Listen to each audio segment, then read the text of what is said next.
Speedy, it's me. Listen, when you're all at the zoo, would you keep an eye on that blue jacket he's wearing? Yeah, uh-huh. Well, he's supposed to be wearing it. He don't like the color or something. He tried to ditch it in the car when I dropped him off. Yeah. Uh-huh. Anyways, if you could see it doesn't end up in the lost and found or pawned off to another classmate for pudding. No, that's it. Tell them I said they have fun. Okay, thanks.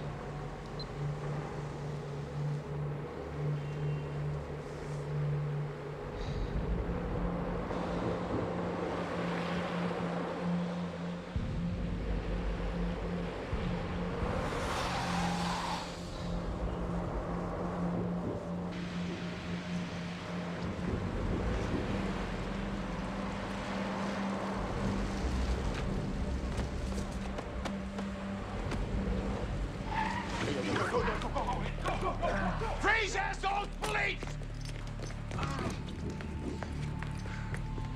You all right? I'm a cop, huh? Okay? No, I put a gun to my head. I mean, they stole my wallet. Get in the car. Yeah, what are we doing?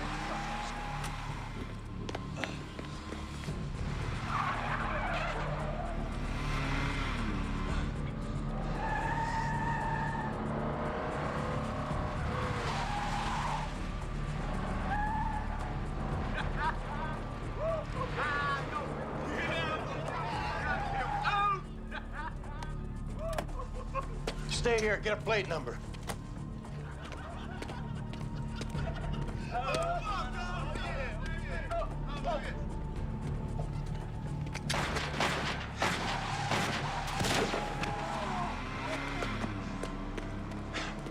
I'm a cop, call 911. Did you get that plate? Son of a bitch. Where the hell did he go? Son of a bitch.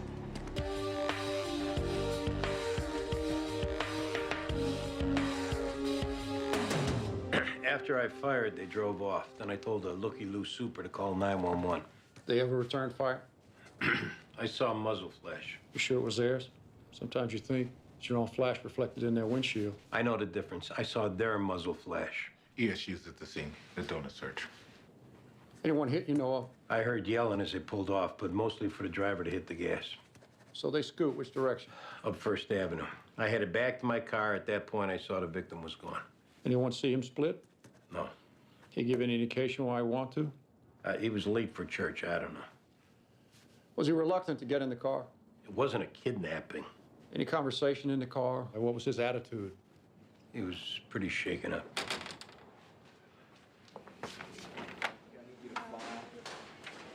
Three black males just walked into the Bellevue ER, all three with gunshot wounds. Gotta be your guys. What's their condition? One of them's grazed, the other two are rocky. We're heading down there. Jones a middle boy? They're responding to a bar robbery from last night. Okay, I'll ride with you. Come down when you finish with duty, Captain. See, can you make an ID?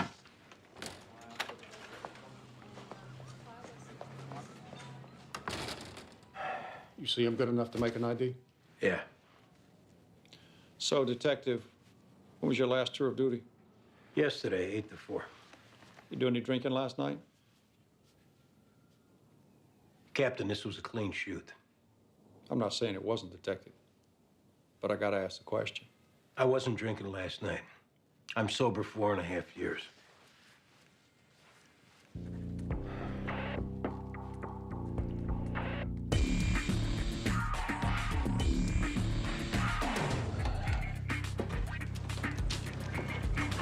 Hey, Gibson.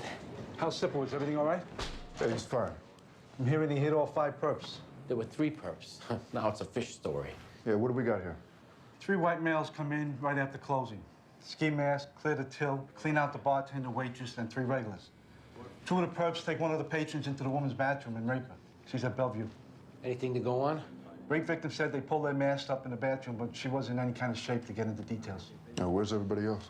I interviewed them and let them go. All they got was the car and the first 2 numbers of the plate. Late model, white Chevy. Can I get those names? Give Andy my best. Hey, guys. Hey. What are you doing here? The borough sent me. I guess you guys are short again today?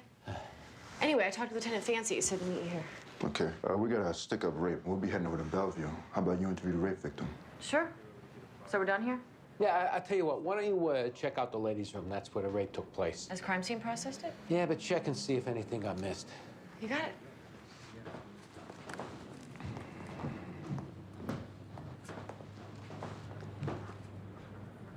Is it me? Or does every time one of our guys gets in a spot, she shows up? Yeah, like she said, both times we've been a man short. She's pretty innocent looking. Someone you'd never expect. So that makes her an informant for internal affairs? I'm just saying, it's weird. Oh, great. I don't remember her asking a whole lot of personal questions last time. You think IAB rushes into things? You been watching JFK again? Just watch what you say around her until I make some phone calls. All right, fine.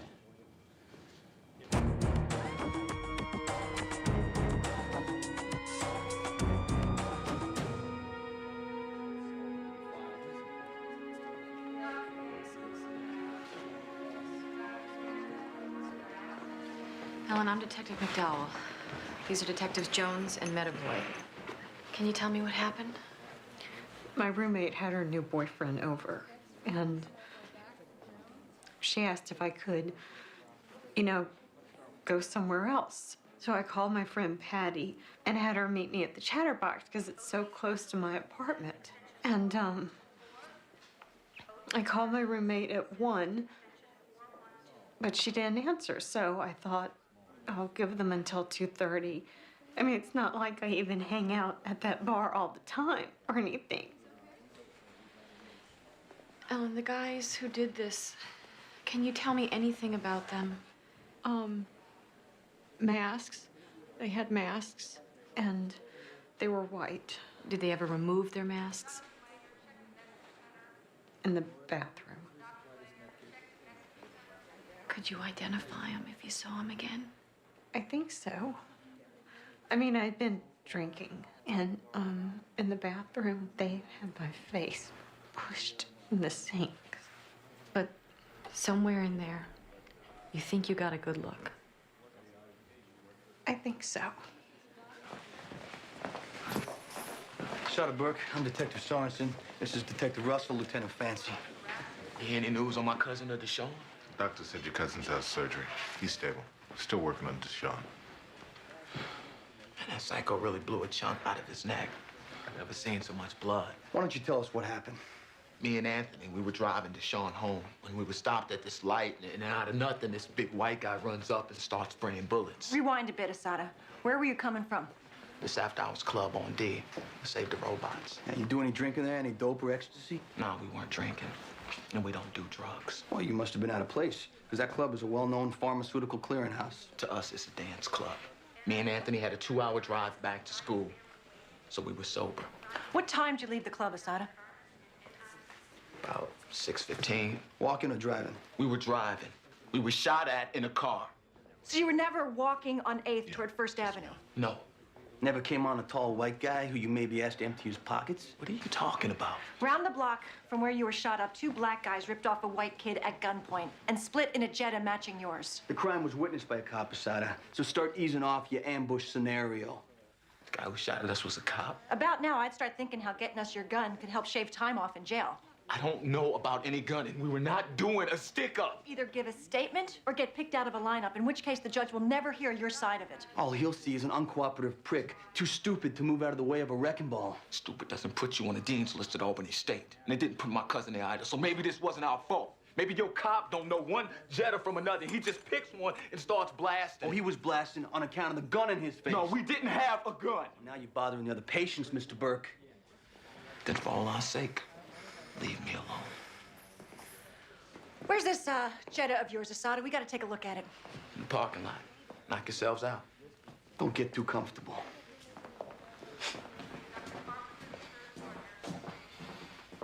McDowell talked to the rape victim, but up to now, nothing. She didn't get a good look at his face. Well, she indicated they might have taken a mask off at that point, but they had to turn around. Hey, we'll check with patrol, see whether any stops in the area last night. How'd it go in there? He says they're innocent college kids. He said Andy rolled on them because he mistook the car. Hey, no way that happened. What's the story? We got a little problem. I don't want you going in there right now. Why not? This kid's trying to float you shot up the wrong car.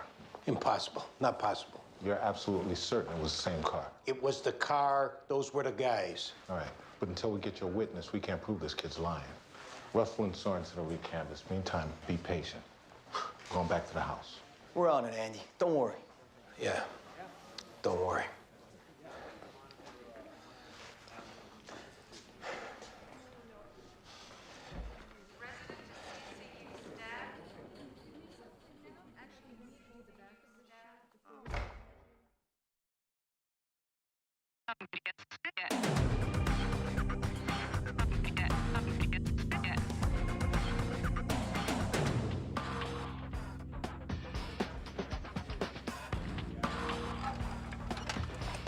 Which one's the driver?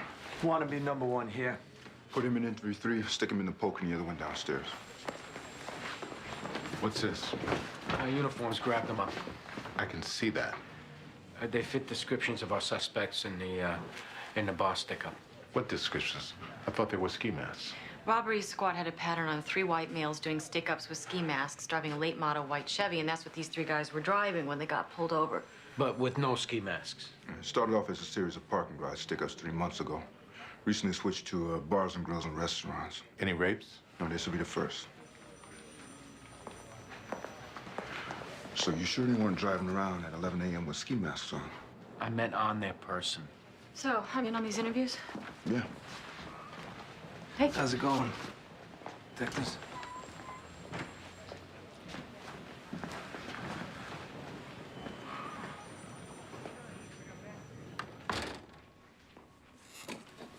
Why'd the cops have to chase you for 8 blocks before you pulled over? It was more like 3 blocks.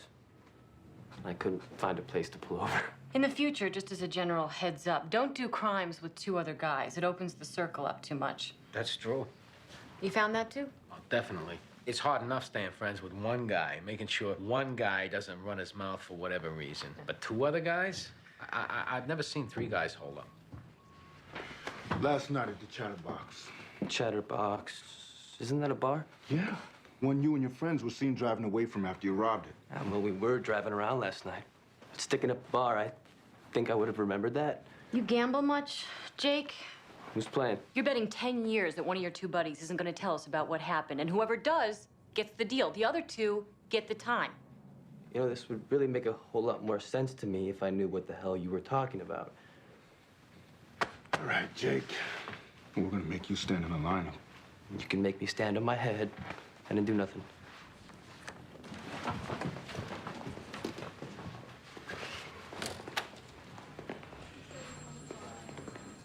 I already spoke to the chief of these. I've been fielding calls from the press. The commissioner's aiming to get a soundbite on the 6 o'clock news. Can't give you much.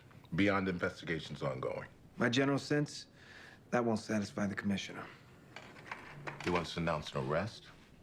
Meaning the arrest of the stick-up kids? If that pans out? And if it doesn't?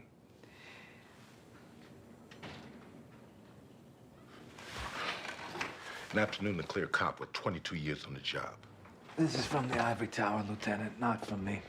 And I'm not saying anyone's taking a position. Personally, I hope it pans out. This is fancy.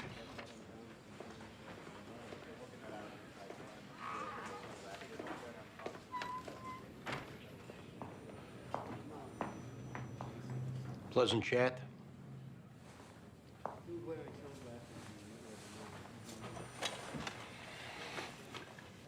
He just reiterated the need to corroborate your story.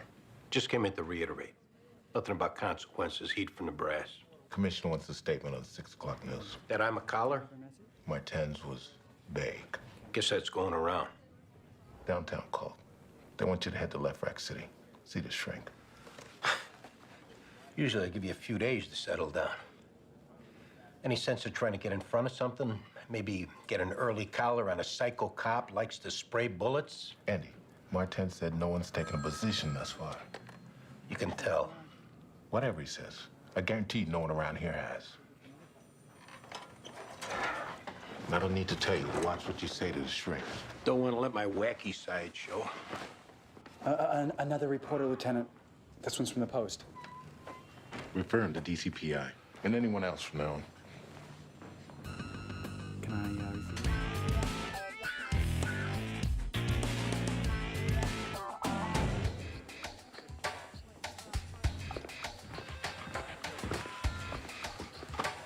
What brings you, counselor? Keeping close by on that Sipowicz shooting. Also heard you had suspects on that rape at the Chatterbox Bar. How's that going? Hell, we're trying to get them off their stories. They're gonna run lineups for the rape victim. All right, I'll be taking a statement in anti-crime if you, need me. You have a nice time the other night? I do recall a few smiles, and you did laugh once or twice. I was taking time to phrase my answer. Yes, I had a nice time the other night. You needed time to phrase that? Well, a situation like this, it's best to be careful so no one gets the wrong idea. Like maybe another date's in order? Baldwin, has it crossed your mind that there's a real opportunity here for conflict of interest? There's no regulation against detectives and ADAs. And my research indicates it can work fairly well, if you wanted to. You go on the internet? I made a passing inquiry to Andy Sipowicz. Well, I don't know if Sipowicz is the best place to get advice right now, but... Because he's working out a jackpot? You're confident it'll get worked out. Did they recover those kids' weapon? Andy says it was a good shoot. I believe that. And why don't you? I'm not saying I don't believe it was a good shoot. It's just, given his reputation and certain stories you hear... Such as? The drinking, for one. Ancient history. When a dinosaur like Sipowicz unloads on a car full of black kids and it ends up a possible jackpot, it wouldn't surprise me if it stayed a jackpot. Well, it would surprise the hell out of me. And regardless of his past, Andy's the best damn detective I've ever met, dinosaur or not. I'll call if I need you for a lineup. I'm sorry, but all press inquiries are being referred to the Deputy Commissioner of Public Information. Hold on a sec, I'll get it for you. 20th call today, not one of them has a number for DCPI. Where's Andy? Left Rack City, he's seeing the department psychiatrist. Hey, he needs to look at this. White kid's wallet under a parked car 2 blocks from the shooting. License specs fit Andy's description. Eli Beardsley, address in Soho. Fax it to Left Rack so Andy can get a look at it. I'll get him on the phone. Tell him it's on the way. How about that?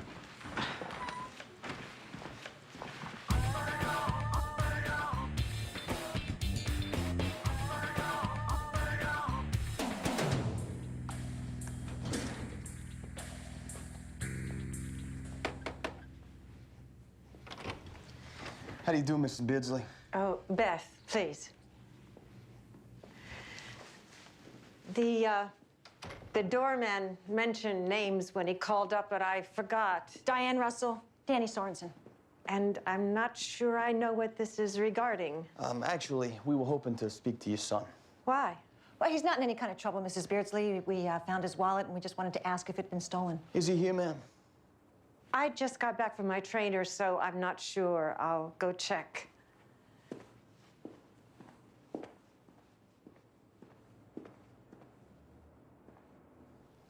Her attitude indicates the kid's had prior trouble. BCI had him clean, but any rich kid trotting First Avenue at 6:30 isn't helping the needy. Probably 10, 15 grand for this. I ought to pick one up for my bedroom. They would get lost in the dirty laundry. Forgot you had intimate knowledge of the bedroom area I meant. Now I don't know what I meant. Eli, these are the detectives, Russell and Sorensen. Yeah. Yeah, she said you guys found my wallet. Yeah, someone dumped it under a parked car near First Avenue. You know, Eli, if it's all the same to you, we'd prefer having this conversation down at the station house. Why? I don't understand. He can look at our mug books down there, see if he recognizes who stole his wallet. Oh, well, I mean, there's nobody to recognize. I lost it 2 days ago. It wasn't stolen maybe this morning? No, it's been a couple of days. It fell out of my pocket on the subway. If you got it on you, though, I could use the ID tonight. It's at the station house. Any chance you were downtown near 9th and 1st Ave around 6:30 this morning? No, he said he lost it 2 days ago. Forget it, Mom. I wasn't there. I was here sleeping. Eli, if you want to come by the station house later, we'll be there and we'll be happy to return your wallet. Or else take a passport ID. You guys can just drop it in the mail. You sure you don't want to come down? Yeah. Is that it? All right. Thanks for your time.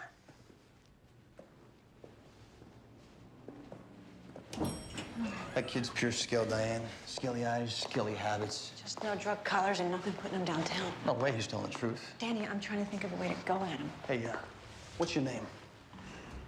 Pete Vitello. Yeah. What do you know about the kid in 6E? He lives here. What can you tell us about him? Not a lot. You know, it's not my business. You've been here a while, right? You tight with the tenants? Most of them. We know you don't want to talk out of school, but we need to know a few things on this kid. Look, nothing specific, just a general sense of his character. And if you ever need assistance, or if a family member does, or a cousin, or a friend, or acquaintance, I don't care. You call me. He's a major pain in the balls. The mother, too. It's like your dirt. He keep odd hours? He's a partier. He's pretty serious about it. Like drinking serious? Like he's done a few stints in drug rehab. You see him come in this morning about 6:45 or 7 o'clock? I come on at 8. The night guy'd know. You have his home phone? Yeah. I'll call him first. Let him know it's all right to talk. But so you know, he's got a habit of dozing off at work. One last favor. If the kid leaves, call the cell number on that card. No problem. Pete, you're a fine American.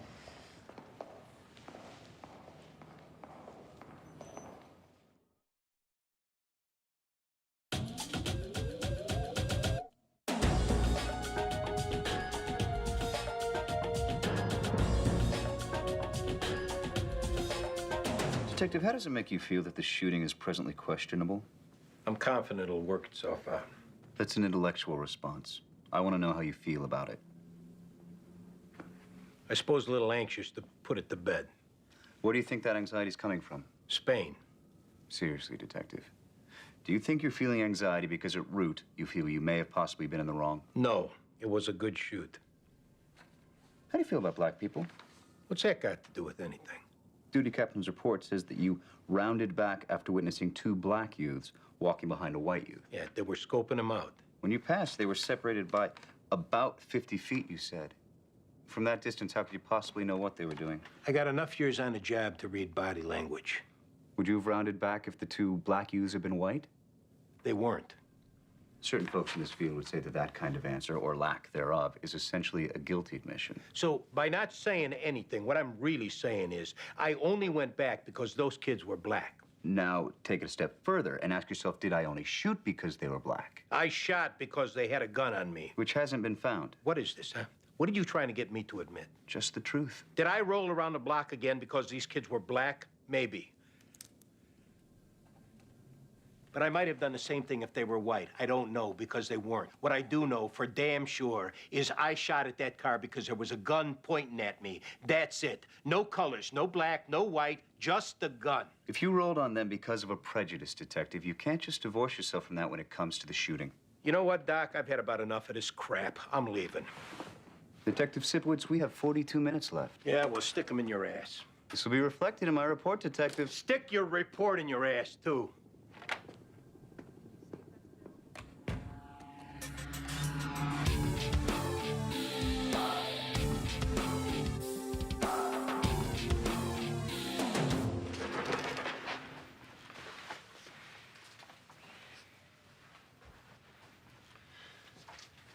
You recognize anyone here? This is the last lineup? Don't worry about that. Just tell us if you recognize anyone.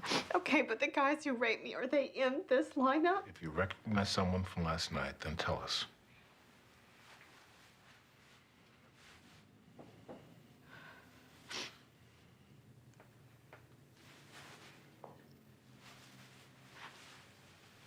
Number 4.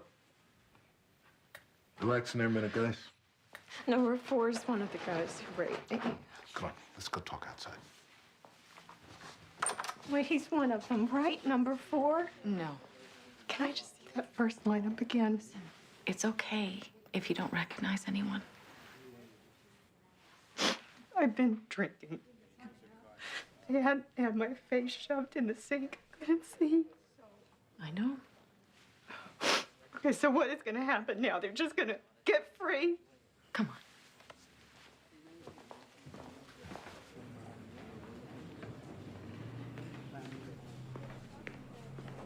You hear from Danny and Diane?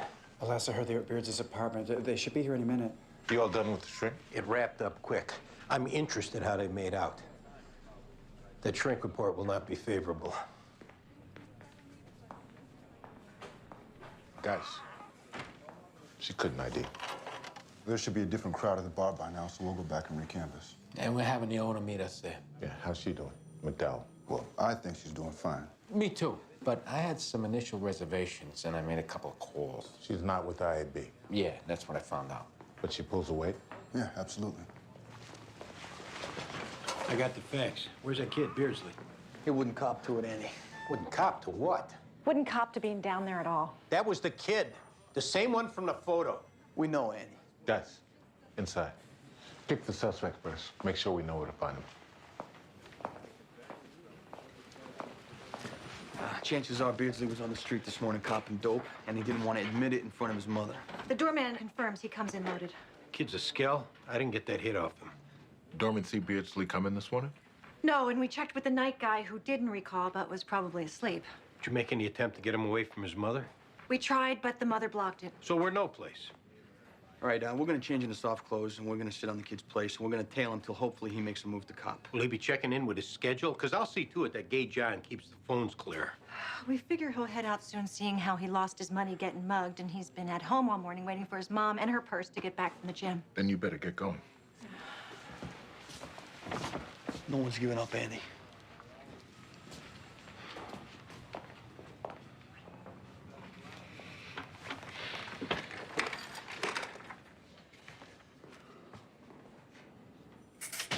Do you have faith I did the right thing this morning?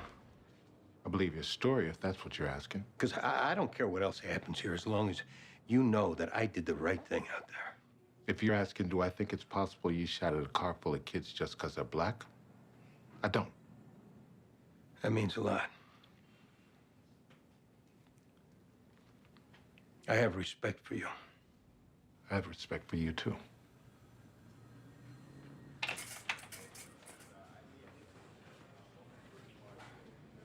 Detective Sipowicz? Cynthia Bunin for you?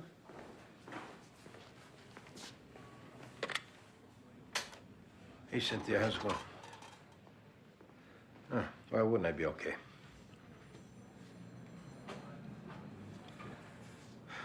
Well, Eddie shouldn't have got you ruffled. It's just some administrative things need straightening out.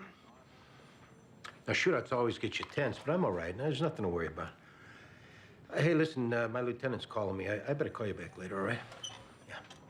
Okay, bye.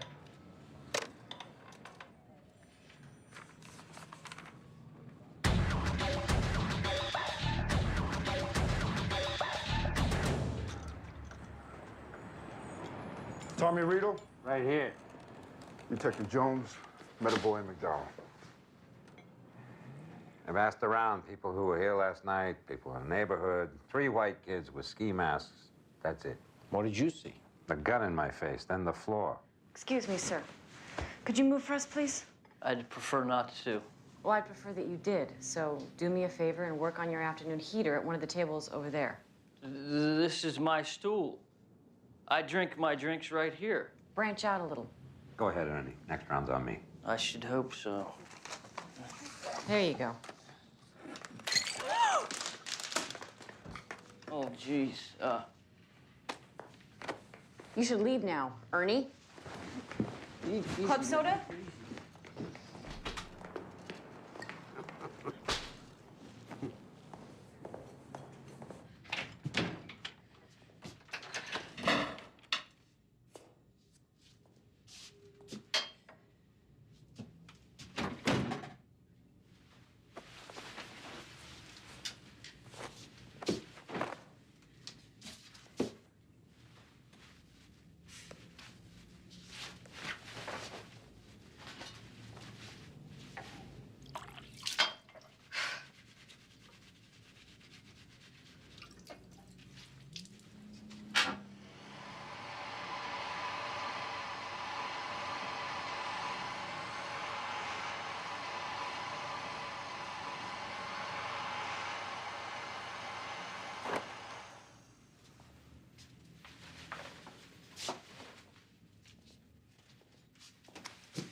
Now, this is a half hour after closing. Place is locked up, but I had a couple of friends in here.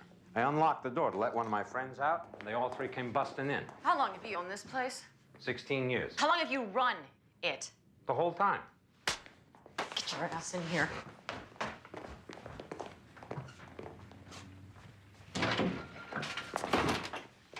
Now, I'm gonna tell you this one time. Don't play dumb with me. Your problems will be compounded. Because that's a felony. And a felon and his liquor license is soon parted. Problems with employees, stealing money. I checked the tape just for security. Yeah? With your pants around your ankles? That's not true. Where's the VCR? In my cabinet, in my office. You record last night's rape? I'm not sure. When we check the VCR, the tape that's in there will have the rape on it? I'm not sure. If there's a fresh tape in the VCR, Tommy, which would indicate that you pulled the one from last night showing the rape, you better tell me now. There's a new tape in the VCR. Where's the tape from last night with the rape on it? At my apartment. Get him out of here before I do something wrong.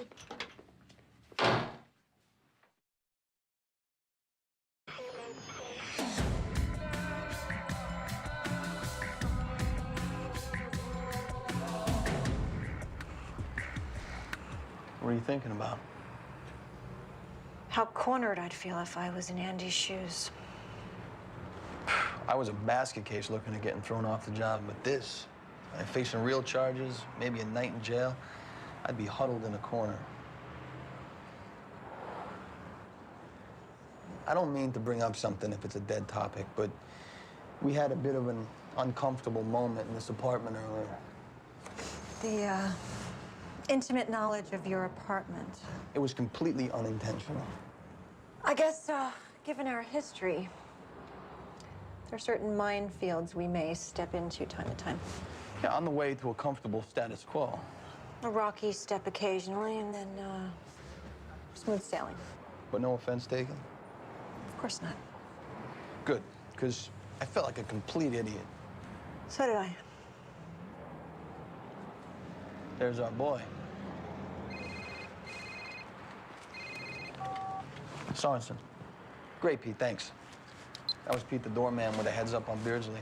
Lesson being, don't treat your doorman like dirt. Yeah, I'll remember that when I have one.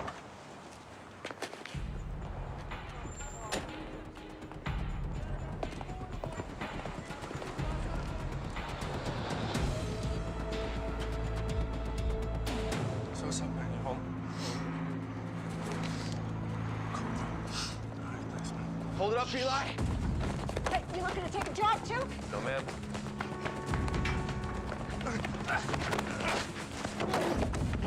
Spit it out, huh? Spit it out! Spit it out or I'll whack you unconscious. Now pull it out! What's wrong? I me so much, man. It's the world's fault you're a dope fiend.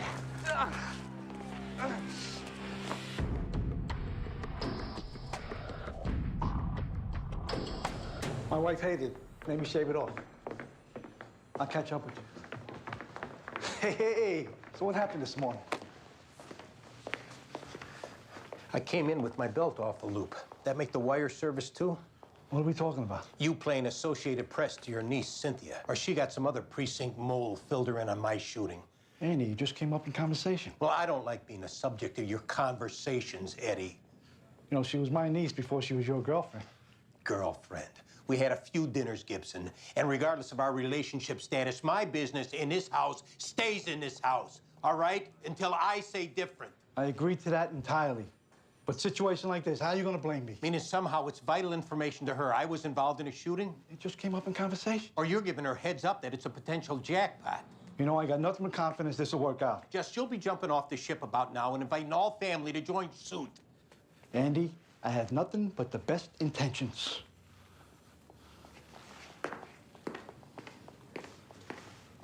See, now I know why Giuliani didn't give you guys no raise. You do, huh? Yeah, because you guys are clueless. Hey, so don't go blaming the mayor for getting stiffed. Blame yourselves. You deserve it. Lodge these two idiots in the cells. Don't let this moron get to you. Hey, don't sweat it, Mitch, all right? They're just dicking us around. Bye, Jake.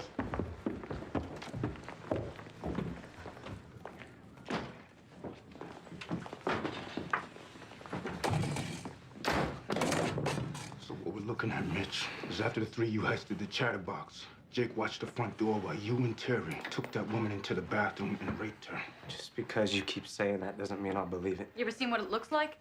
A girl getting raped? No. Maybe you should. Maybe you should see what you look like raping a woman. You'll be pushing up your ski mask here in a second, Mitch. So will Terry. Look at what you did last night. Look. Look at it. Look at what you did to her. I'll drive your head through the tube. We were high. We were too high. Unless you want a jury in a courtroom with your friends and family to see that, you better tell us what happened. Okay, just turn it off. Come on, just turn it off. All right, look, first things first. I can have my lawyer here in like 2 minutes. And he's tough. They call him the Barracuda. Yeah? Should we call your mother and have her arrange it? Which brings us to our second thing. I won't call the Barracuda if there's any way that we can make sure that she stays ignorant to what happened this morning. You go first, Eli. No, I need a written guarantee that this won't get back to her. Oh, you're not getting the situation, Eli. Your balls all shriveled from junk use. They're ours for the breaking. But if you make full disclosure on what happened on the street this morning, maybe the dope goes away. Then exactly what time am I gonna get out of here? Because you missed your wake-up shot, and then with us coming along this afternoon, you're getting a little itchy? This morning, were you on 9th and 1st? Yes. Doing what? Scoring. I was on my way home. Two black guys jumped me, they put a gun to my head, and they grabbed my wallet. And you're dope. A plainclothes cop, he pulled up, and he stopped him. Might have saved your life. Yeah, well, he couldn't save the dope. Keep going before you get a smack. Told me to get in his car, and we chased him until we saw him stopped at a light. And you know this is the same car. Why? I recognized the guy in the back seat. He had the gun. You saw the gun? Yeah, I mean, it was kind of hard to miss. It was like nickel-plated, really ghetto fabulous. At what point did you duck out? When he pulled out the gun, the cop unloaded. I was like, later. All right, I need you to write everything down you just said. You could have said that before, maybe saved us a little time. I hate to break it to you, Eli, but you've got a few more chores to do. Viewing a lineup, so forth. It's going to take some time. Exactly how much time? Till you're sweating like you made the cops sweat today. Right.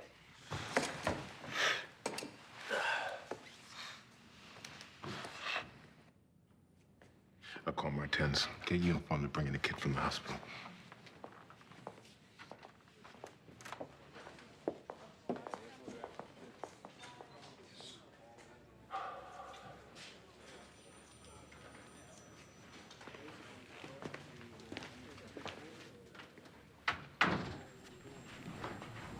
Telephone, Lieutenant.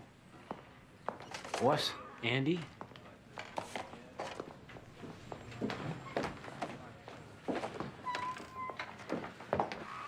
Kid on the rape robbery's writing a statement.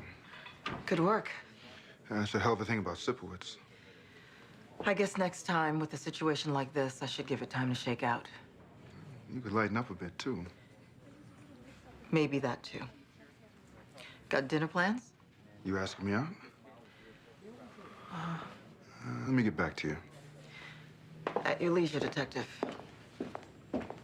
Hey. Michelle is 8 o'clock. I'll see you there. Connie, you got a minute?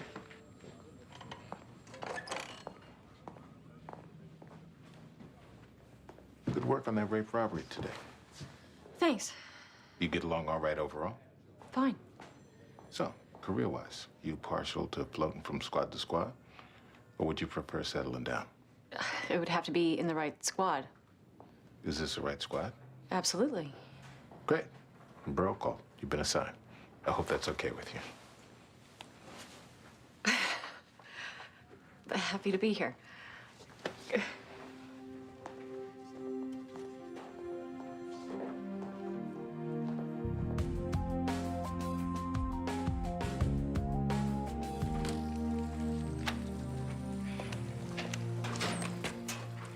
That Burt kid wrapped up? Yeah. I'm a cousin at the hospital. Diane called and said he flipped. Apparently, the two college kids, they like to reconnect with their street pal in between midterms. So they do stick-ups to prove they still got street chops. How's his condition? The one that was in surgery. Oh, stable. Glad of that. Danny. I can't express enough gratitude. It's all in a day's work. Don't be an idiot now. Seriously, though, you've gotten me out of a lot of scrapes and one very serious jackpot. I'm happy that I could pay back even part of that. You did good work today. You're a good cop. Means a lot.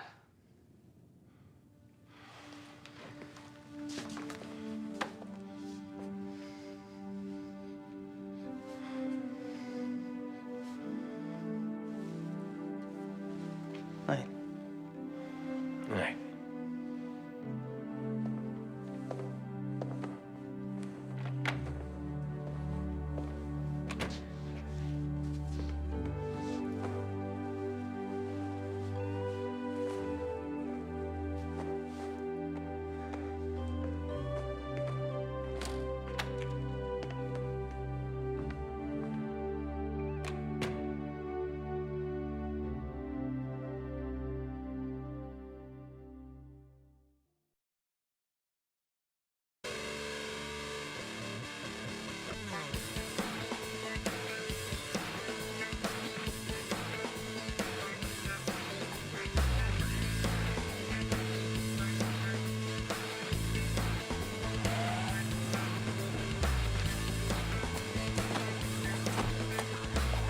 Got a call off a foul smell coming from the trunk. We had the ESU pop it open.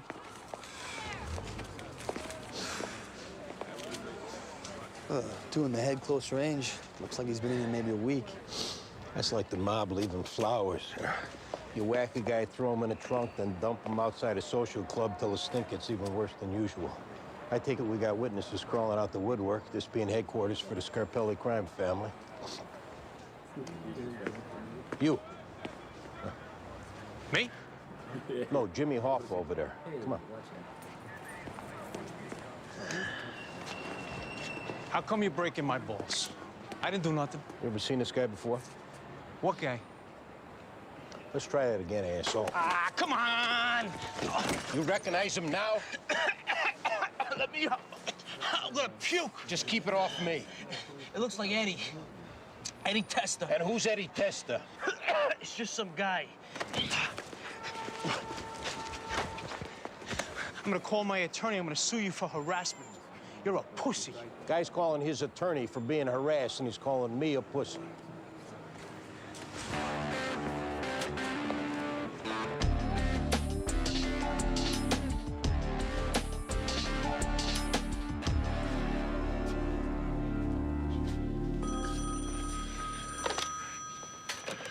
Squad, Lieutenant Fancy. This is me. Yeah, right. Yeah, thanks. Thanks a lot.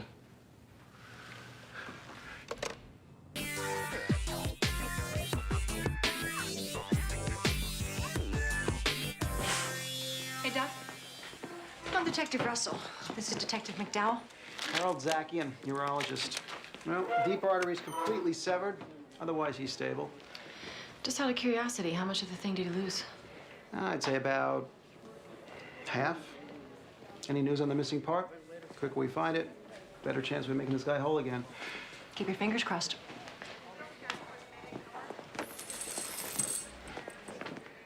Who are you?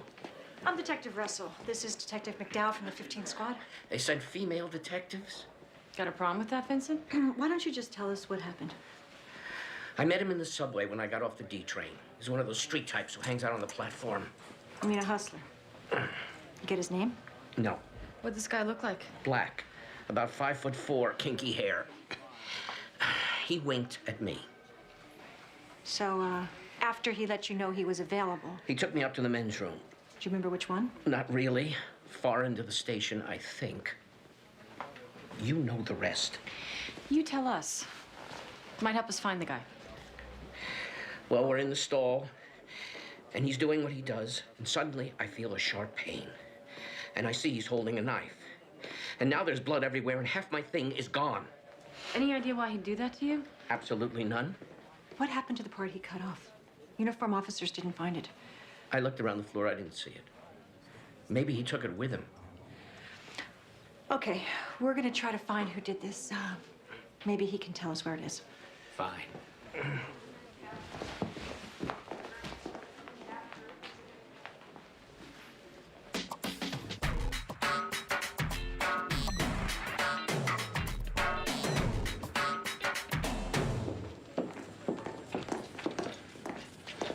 I made captain. That's great news. Thanks, Greg. Congratulations. Thanks, Paul. We're gonna miss you around here. Yeah, me too. Congrats. Thanks. What's going on? Fancy find that missing popo we heard about? The lieutenant's being promoted to captain. No kid. When did word come down? Just now. Isn't it wonderful? Hey, boss, no one deserves this more than you. Thank you, Danny. Ditto for me.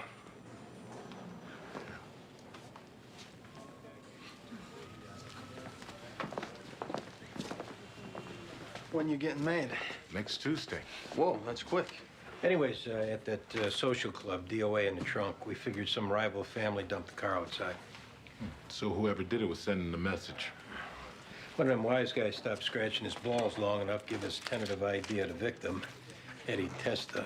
We'll check in with OCCB and have Auto Squad do a lawman search on the car. Good.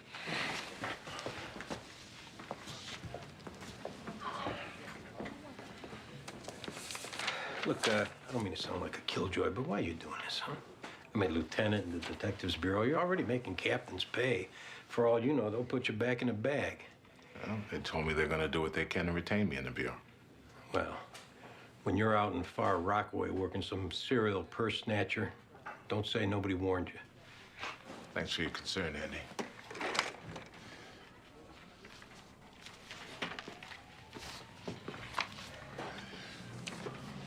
Any idea who's replacing you? Nope. No names mentioned, nothing like that? I hear anything, you'll be the first to know. Nine years breaking this guy in, he just ups and leaves. Come on, Andy. You don't expect someone to turn down a promotion.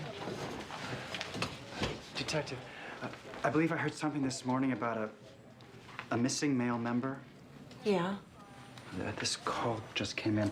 A thumb's been located at the ATM machine at the Citizens Bank at 3rd and 12th. A thumb. That's what they said. A thumb. It's a couple blocks from the subway station. Come on, what kind of jerk is gonna confuse something the size of a thumb with what you're looking for? Trust me, Detective, there's a lot of them out there that could be confused with a thumb. Come check it out.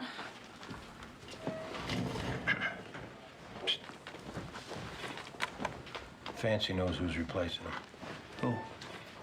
He says that he don't. So you think he's holding out on us? I know he's holding out on us. What I don't know is why.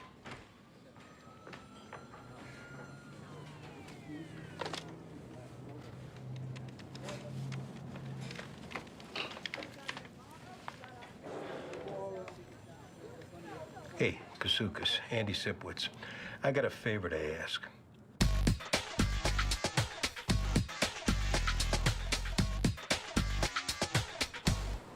So where is it? Right there on the ATM. I called EMS. Tell you one thing, that ain't no thumb. If it is, it's missing a nail.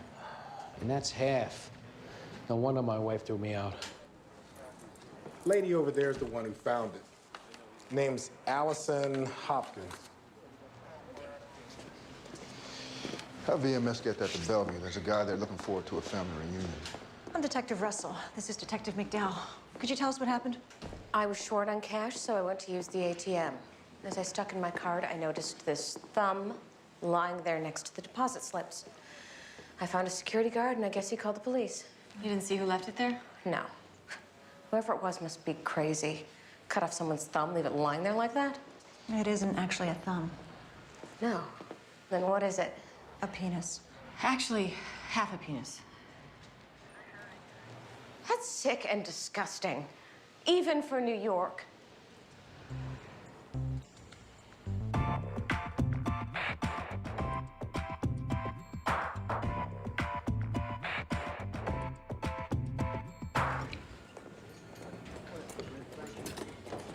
Food no good? Nah, it's early in the day for me having lunch. Uncle Eddie mentioned you seemed a little upset with him, telling me about that shooting. Seems like you two got some kind of direct pipeline. I guess he figured if you were in trouble, I'd want to know. Look, it's just that I prefer passing on my own news in my own time instead. He tells, or you call me. I'm sorry. Hey, it's not worth getting into a hassle over.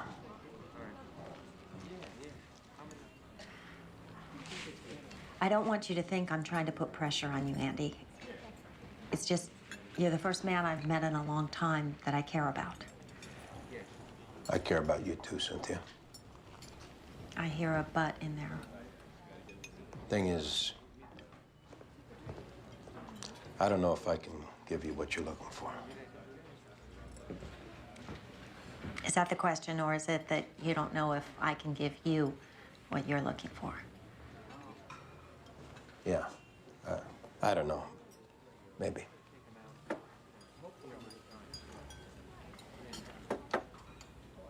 We're not kids, Andy. Either of us. At 42, my second favorite word is no. Why does it have to be yes or no? What about, I got a high-stress job and a 5-year-old kid to raise, and let's just see how it goes. Okay, let's do that. See how it goes.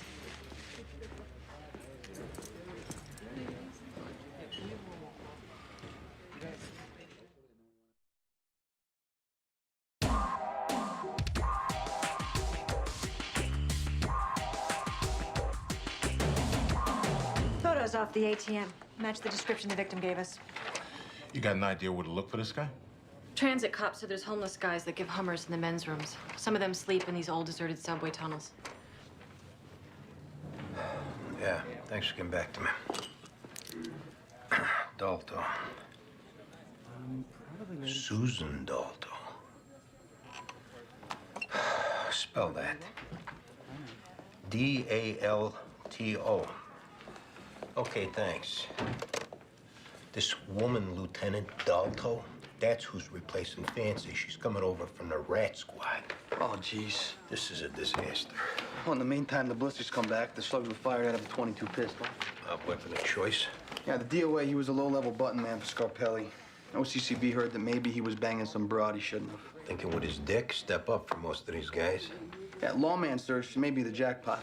That car Tester got dumped in was stolen last week. There's a shock. Yeah, but 4 days ago, there was a traffic summons issued in Brooklyn off the automatic camera. Driver ran a light. This is the driver? Yeah, I got that from Auto Crimes. I know this guy. Seen him lots of times. Who is he? I don't know.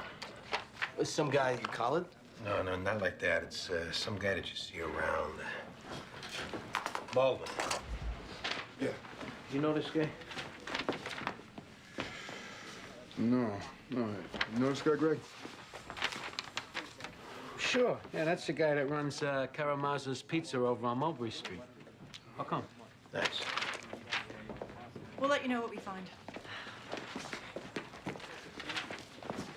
Lawman search kicks out a photo off a traffic summons. Andy and Greg recognize the guy owns a local pizza joint.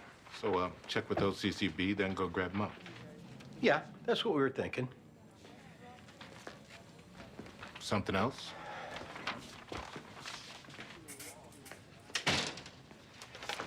How come you don't tell us a replacement for you's already been picked?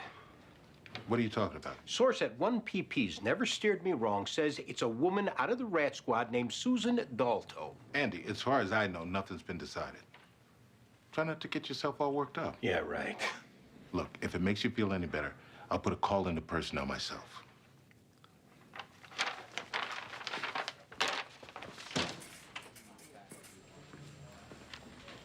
I think that's Andy's way of saying he's gonna miss you like hell.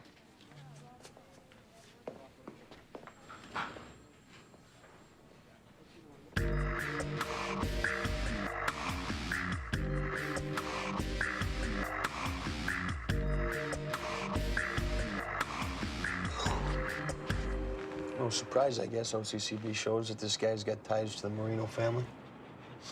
Yeah, them guys in the Marino family. It was one of them almost killed me 8 years ago. Yeah, I remember hearing something about it.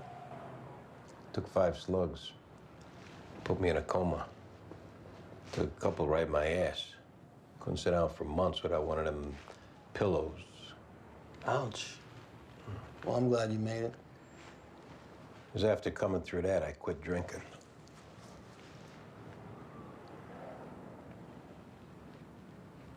Looks like our guy. Let him get in his car.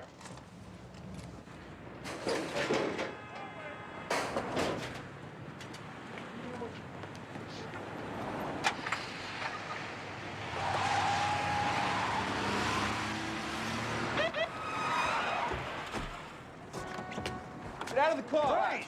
Get out! Get out of the car. Hands up. Put your hands up. You packing, Charlie? What's this? You need to stir your tomato sauce? Oh, I'm sure he's got a permit for that, ain't he? Let's have uniform respond and have a car brought in. Hey, Vinny, call my lawyer.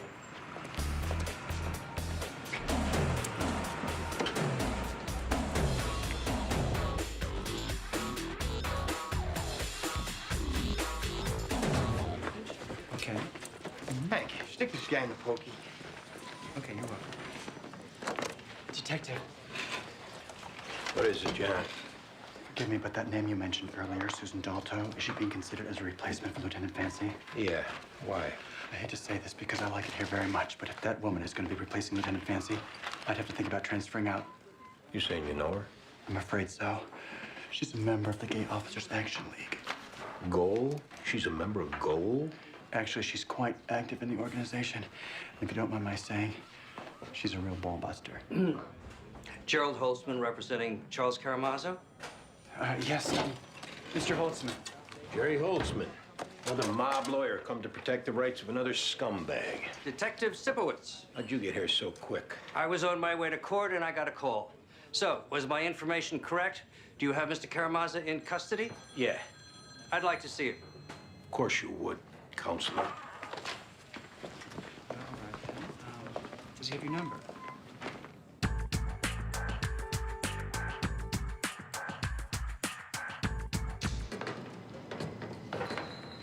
So far, the only thing we've seen are rats. Yeah, these homeless types are pretty resourceful, Diane. They're down here. They'll have cats to take care of the rats. What good is that gonna do? Some of these rats are bigger than cats. Hey, you, come here. You recognize this guy? Please, don't move. Don't shoot. We ain't done nothing. What's your name? Terry Lawrence. How long you lived down here, Terry? Me? Must be about 2 years now. How do you stand it? Compared to what? Being on the street combing garbage cans? Getting your ass whipped by some Fruit Loop in some shelter? You recognize this guy? Sure, that's Shorty Boone. That's his name, Shorty Boone? Uh-huh. Crazy little dude, hustles tricks. You know where we can find him? You done something? What, he was lawyer? Answer the question. Shorty was here last night. He left a couple hours ago to go do his thing. And you haven't seen him since? You want to keep your spot down here, tell us what you know. Might find him on the Uptown Lexington Avenue line at 14th Street in the men's room. One of his favorite spots. All right, thanks.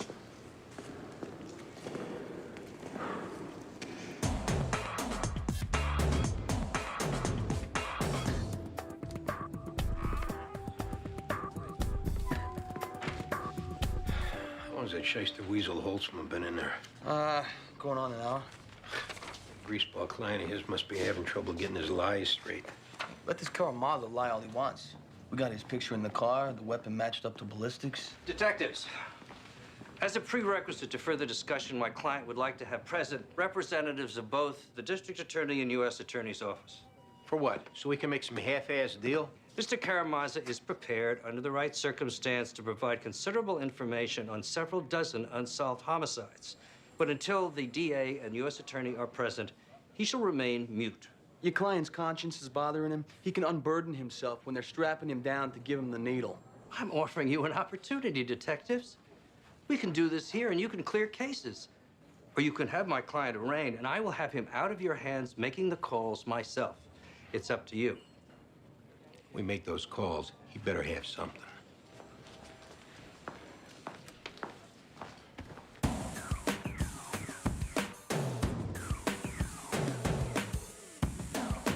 What my client is looking for is a deal where he never spends a day in jail. If he's looking for us not to charge him with the murder of Eddie Testa, he better have something solid. In 30 years, as a made member of the Marino crime family, Mr. Karamazov has committed 27 murders. In addition, he has knowledge on dozens committed by others, some right here in this precinct. Full written disclosure and trial testimony. On all homicides. Ms. Haywood? Let's see what he's got to say. I'm assuming this means we've got a deal? So in other words, for this guy killing 27 people, he figures his punishment should be a new condo with a lap pool in Phoenix next door to Sammy the Bull. Or perhaps he'd settle for a jacuzzi.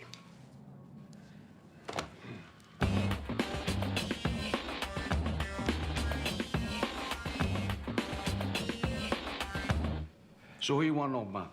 Chiquino Ducci, two in the back of the head, gouged his eyes out in '85.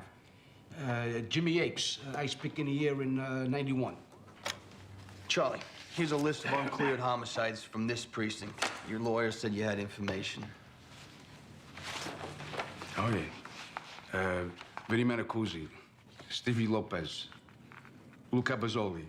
Yeah, these three of mine. Yeah. Ricky Rivera, that wasn't me. But I know who did it. Not that I minded, it's just a little prick getting whacked. Ricky Rivera was that Colombian dealer. Yeah, he got whacked in '91. He was paying tribute to us on his coke deals. We lost a nice little income stream on that one. And they gave me the contract on the guy who did it. How about you give us that name? Kenny Sotomayor. Is that part of some drug war, this Kenny whacking Rivera? Nah, it's strictly freelance. Kenny was a college kid. Hunter Ford, one of them places. I combed the 5 boroughs looking for him. And what happened when you found him? Never did. Looked for him for 6 months. Just one poof. How about him? Yeah, Paulie Scoffo, that fat, no-good mope. 88, 89, tried to sink his hooks into the roofers union. That's Marino's. So I pack a bomb full of them big roofers' nails. I stuck it under his porch. Bye-bye, Paulie.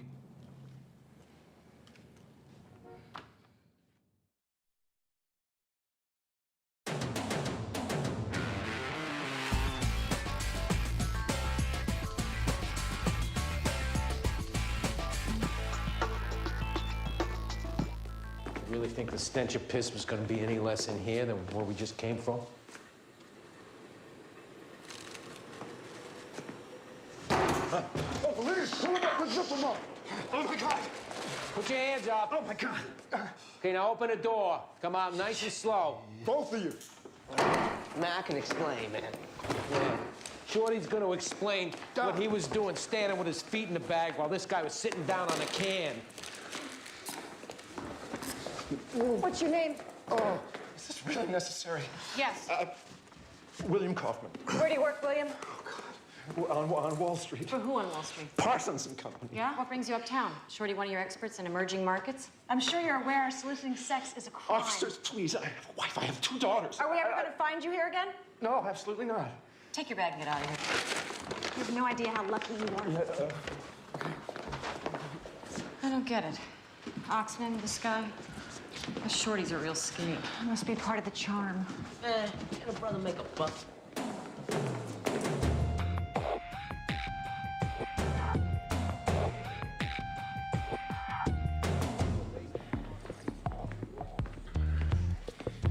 So this Kenny Sotomayor that Karamazov gave us, looks like he's a customs officer at JFK.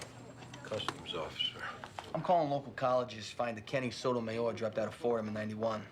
They give me a social security number. BCI runs it through the federal database. Up comes Kenneth Sotomayor, who went in the Army for 4 years, joined customs in '95. A lot of guys join up to stay out of jail. This guy joins the Army to stay alive. We're going overseas explains why Karamazov never found him. Josh, stick this guy in interview 3. We'll be right in. Right. Got any toothpaste? Yeah, in my locker. Yeah, make sure he uses the whole tube of it before we talk to him. Remember that dealer, Ricky Rivera, got whacked in his car? 91. This Karamazov gives us a name, Kenny Sotomayor. Ran him through the feds. He's working U.S. Customs at JFK. Maybe that's a cover for him dealing. Saying there's feds could be involved in drug dealing? We'll put in a call to his supervisor. Listen, I just spoke with personnel. Looks like you were right. New squad commander's Lieutenant Susan Dalto from IAB. We're really getting someone from the rat squad? And that's how it looks. Well, thanks for the heads up. Yeah, thanks.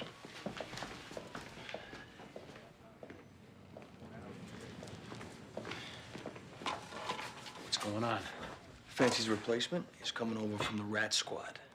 A rat squad? Lieutenant Dalto to see Lieutenant Fancy. Don't I know you? John Irvin from Goal. I'm the PAA here. Sweet. Lieutenant Fancy's office is right back there.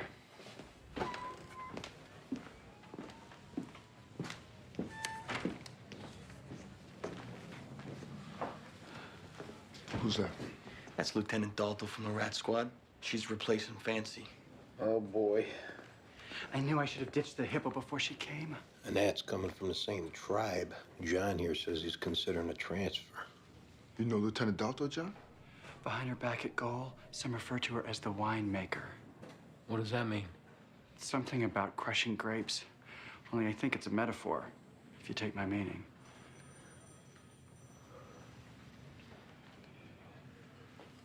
Anyway, I just wanted to stop by and offer my congratulations. Well, I appreciate that. While I was here, I was thinking maybe I could look at some files, personnel folders, like that. Well, I don't see why not. I know I don't get started till next week. I just wanted to get a jump on things.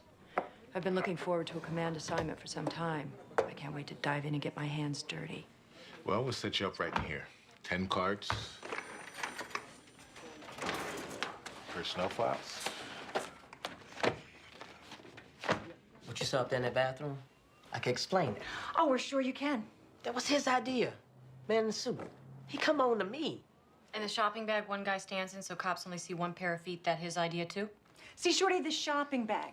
That's something a pro would do.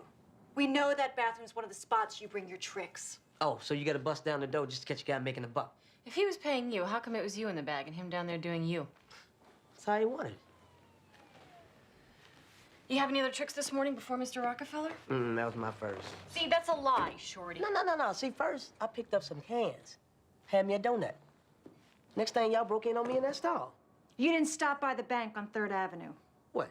Give me a loan? Why would I go in the bank? Maybe it's warm. You picked there to leave a little deposit. It's not me. Maybe you got a problem with short-term memory, because that's you.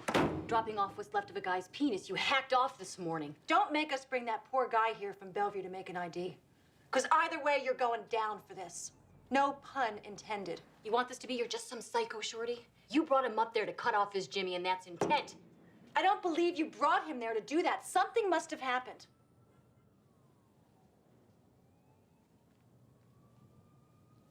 My usual is $15. So we get up there. This guy wanna give me 10. This is the guy you cut. I'm hungry, so I go for it. Times is tough. So he gives me the 10, gets in the bag. I start doing my thing.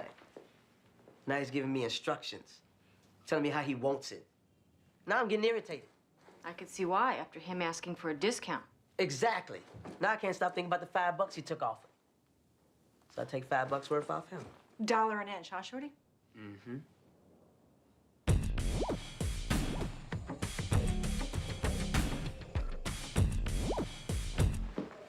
Doc, how'd it go with Vincent? All sewn back together again? He turned it down. Say that again?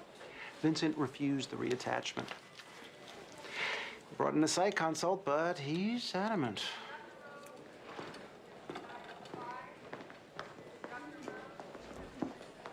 Hey, Vincent. How you feeling? They got me on a lot of medication. You feel up to making a confirming ID on the guy who cut you? I brought some pictures.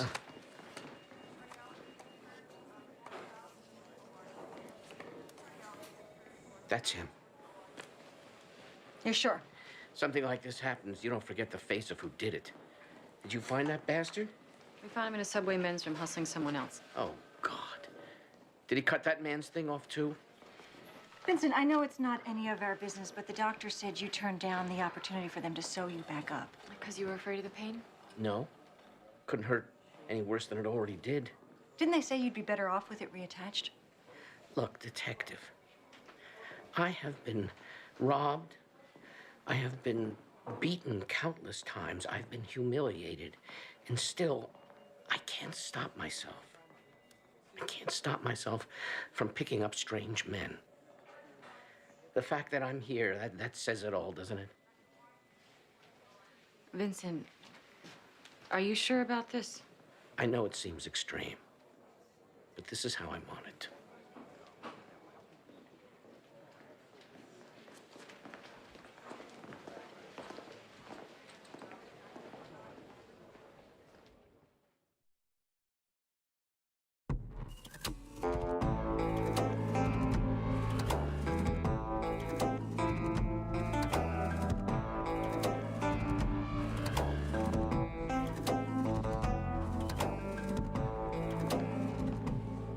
What's going on? The new squad commander's doing fancy. Susan Dalto, coming over from the rat squad. Ouch. Yeah, her and Fancy, they've been locked in there like an hour. Probably running down every last wrong thing we ever done. Maybe she's, got questions on procedure coming over from IAB to a detective squad. Yeah, well, Fancy spent more time talking to her than he did all of us the whole time he was here. Excuse me. Bradley Odom, Supervisor, U.S. Customs. Yeah, I'm Andy Sipowicz. My partner, Danny Sorensen.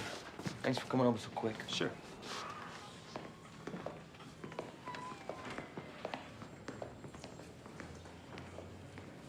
That message you left was pretty cryptic.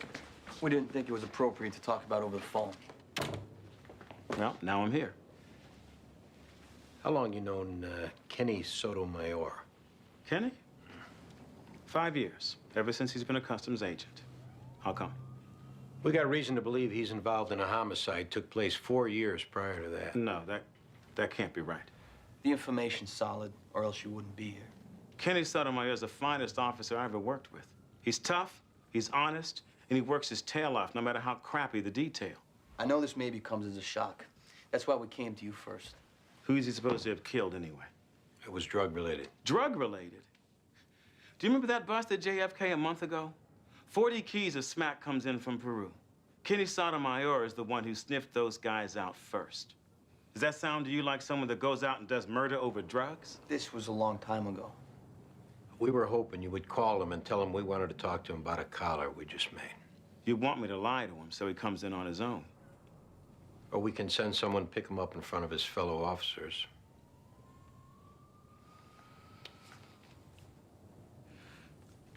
Understand something here. Kenny's like a son to me. That's how strong I feel about him. I know he didn't do this.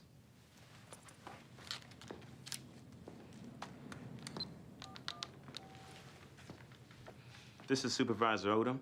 I'm over at the 15th Precinct. Can you get Kenny Sotomayor over here?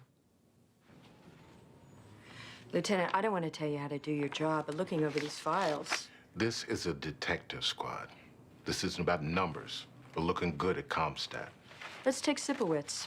This past drinking problem. And I think you'll find his record the past couple of years is pretty exemplary. His last 3 partners have all had run-ins with IAB. Sorensen's had a series of them. Look, you're coming from IAB. You know any detective doing his job is going to have some beefs on him. My coming from IAB, I know what a mess this squad is. These are good detectives. Instead of jumping down their throats, why don't you give them a chance? Ease into it, you're saying? Get them working with you. That's helpful advice. Thanks for the input. Let's get you introduced.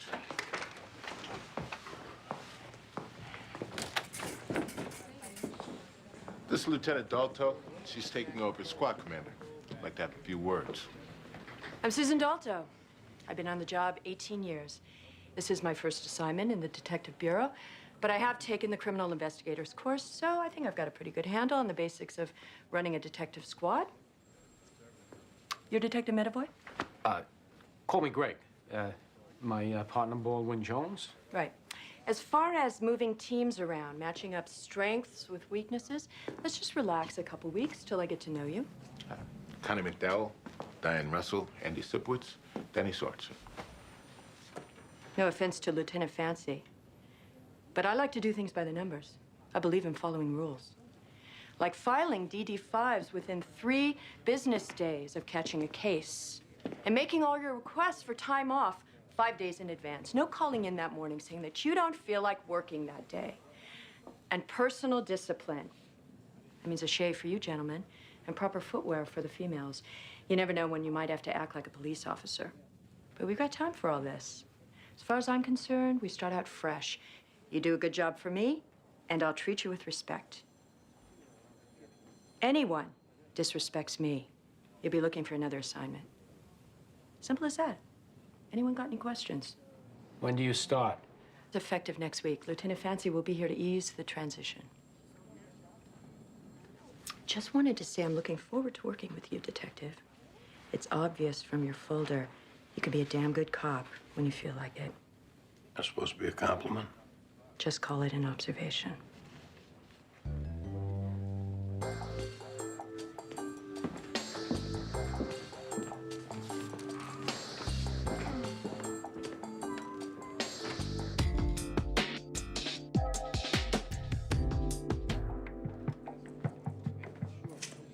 Kenny Sotomayor, I got a call from my boss. Some detectives want to see me. I'm Detective Sipowicz. This is my partner, Detective Sorensen. Kenny Sotomayor, U.S. Customs. Boss said you wanted to ask me some questions about that Kennedy bus, huh? Yeah, Kenny, we heard you did good work. Lucky's all. Why don't you follow us?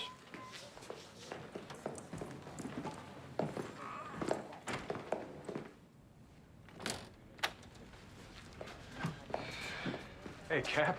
This is Lieutenant Fancy. He said it's okay for me to be here as long as it's okay with you.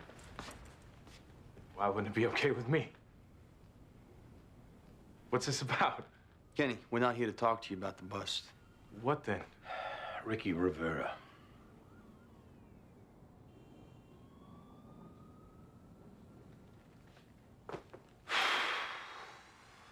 Ever since it went down, every breathing minute I've been waiting for a knock at my door. You know what that's like? I guess I don't have the right to wear this anymore. Probably never did. Tell us about it. I was in college. Me and some guys from the neighborhood, we like to get high. Pretty soon we were strung out. A buddy hooked us up with some Colombians who ran coke. I started doing deliveries. And one day I figured I'd cut out the middleman. So I gave Rivera his stash. He gave me my cut. Then I shot him in the back of the head. Just like that? I knew I screwed up. Now, what was I thinking? Plus, this guy was connected. So I joined the army. Got sent to Germany. Figured you'd wait it out overseas. Yeah, I did it to get away. But I liked the military. I liked serving my country. When my hitch ended and the dust settled, I decided to go into law enforcement. And you've been a damn fine officer. I wanted to give something back, be someone good, live my life over for that horrible mistake. I also knew that someday there'd be a knock at my door, and I promised myself that when it did come, I wouldn't duck. I got a favor if it's not too much. What's that? When you take me out, do I have to wear the uniform so those cops downstairs can see? We'll get you a change of clothes. Cuff you in the front, lay a coat over. Thanks.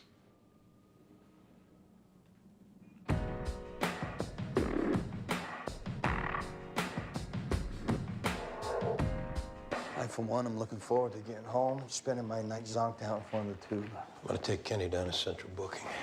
Maybe I'll call in sick tomorrow. Oh, you gotta do that 5 days in advance. Marshals and me, we've come to collect my client. Make sure he gets a good night's sleep at a hotel for his busy day tomorrow with the U.S. Attorney. You just tell him keep away from that room service lasagna. You never know what's in it. Well, I don't think you need to worry, Detective. I'm sure Mr. Karamazov will have food delivered from his own restaurant. In that case, he's really got to worry. You ever eaten there? For the kind of money he pays me, I will eat anywhere he wants. Charlie, they treat you well? No complaints. Good. Thanks again for letting me walk out like this. Yeah, I'll see you downstairs. So, I got a nice room booked for you at a hotel. You ready to get some sleep? Yeah, all that talking's got me bushed. Makes you sick. Guy kills 27 people. He's going to a hotel. This guy whacks one no good, lousy dope slinger. Turns his whole life around. He's going to do 25 to life. Yeah, some country.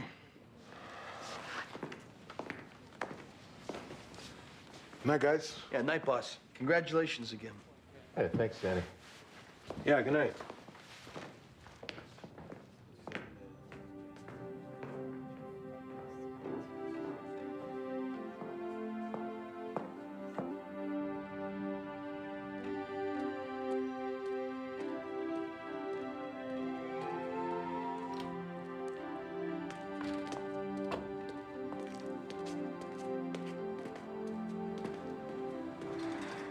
I don't want you thinking I'm not happy for you, if that's how it seems.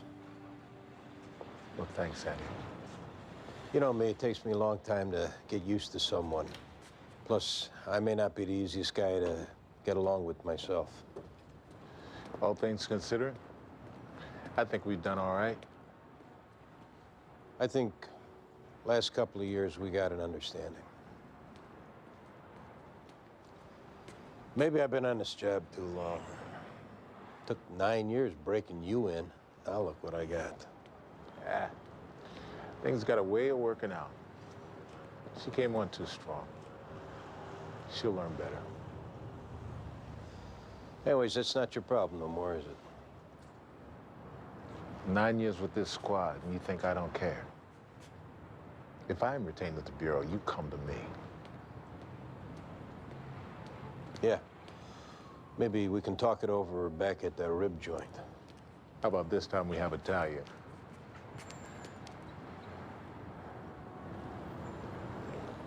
You're a damn good cop, Andy. You take care of yourself. Yeah. Anyways, I gotta get down to the central booking.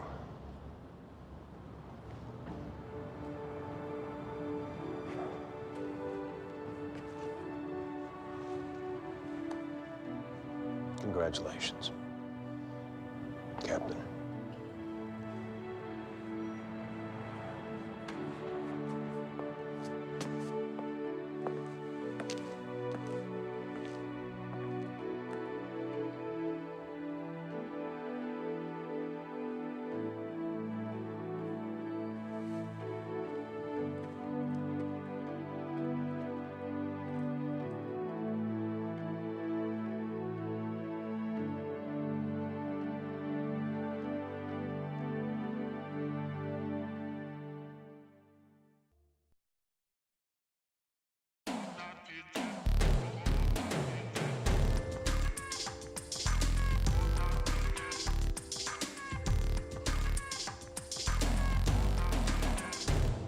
Perp shirt being green, that was new. Original statement, she didn't remember nothing about that. Whew, what a break. All right, what's the problem? Look, this case is asleep 12 years, Andy. It will not be cleared by the color of my shirt. Baby steps is what clears dusty cases. Oh, so this is our future. I'm roaming around making baby steps on cold homicide. No, this is legit. This is still an open homicide. I'm saying we're avoiding the squad by meeting these folks face to face, when normally you'd make a phone call. After Dalto officially starts, we get a roll call, avoider tours. Meaning a lot of wasted energy juggling schedules. Hey, you want to work with your balls constantly broke over spelling errors in your fives? No. Then we juggle our schedules and look for Jimmy Hoffa. I am done with her trying to teach me to be robo-detective. What's next on this ground ball? The second witness. We stop in, see him, see if his memory's clear at any. Where's he live? Poughkeepsie. Look at this idiot. Hey, stop! Hey. It's a clunky change purse you got there. Put it down, put your hands up. Look, Fred's pet shop with belly up. He said I could pawn it, all right? What's your name? Frederick Albert Finetti. No, your friends sell donuts at his pet shop? I got a very good explanation. You already gave it to us, and it ain't very good. Come on, let's take a ride. Or should we give him the uniform? I don't know if Poughkeepsie can wait.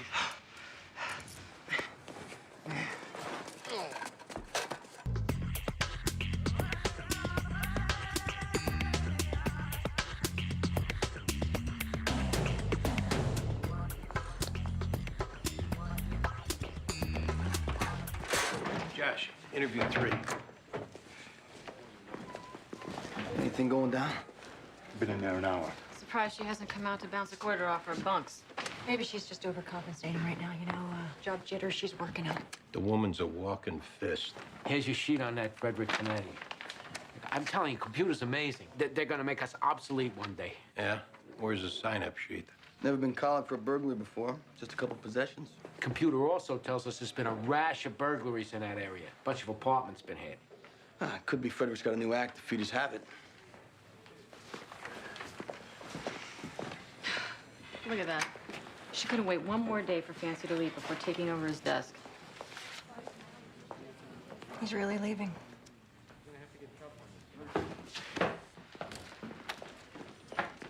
Sit, Frederick. Freddie's fine. Do you mind if I stand? I got a chronic displacement. Must be lugging all those heavy stolen goods. Oh, no. Today's my cherry attempt with this kind of thing. Are you sure about that? Never took off an apartment here or there? Hey, your pacing's making me nauseous. Sit down and we'll talk about your future. You got a drug problem, Freddie? See, that's not the future, man. That's the past. The very recent past, seeing how you took a possession collar 3 weeks ago. And since you don't look like the day job type, we're gonna make the crazy assumption that you steal to support your habit. I don't have a habit. I don't. If you're gonna lie, don't speak. Cop to your other burglaries, and we'll package him for one plea with the DA. You'll probably get a year and some time in a program. Or pace around a room and whine about your back, and we'll run your prints against every burglary in the city, and you'll wind up with 5 years when you could have had just the one. Isn't there any way we work towards no years? Yeah, get us the Lindbergh, baby. Freddie, the burglaries. Okay. I did a few places. Few meaning what, 10? More like 2. Or 6. Apartments in the East Village, okay? No one was home, nobody got hurt. Addresses and what you stole. I don't know addresses. But I do know the buildings. Let's go. You point them out.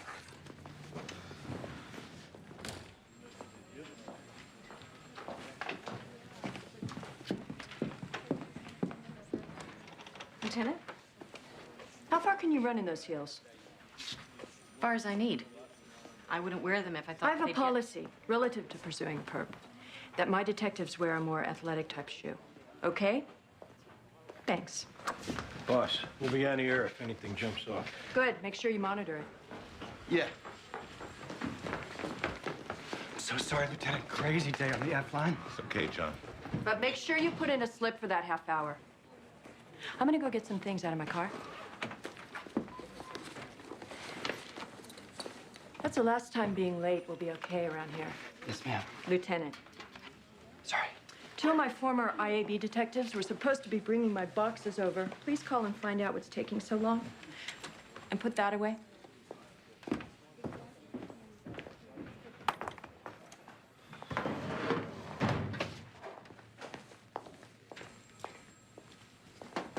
Got a sec? Sure. Is the ink dry on my transfer? All I can tell you is hang in there. These things have a way of working themselves out.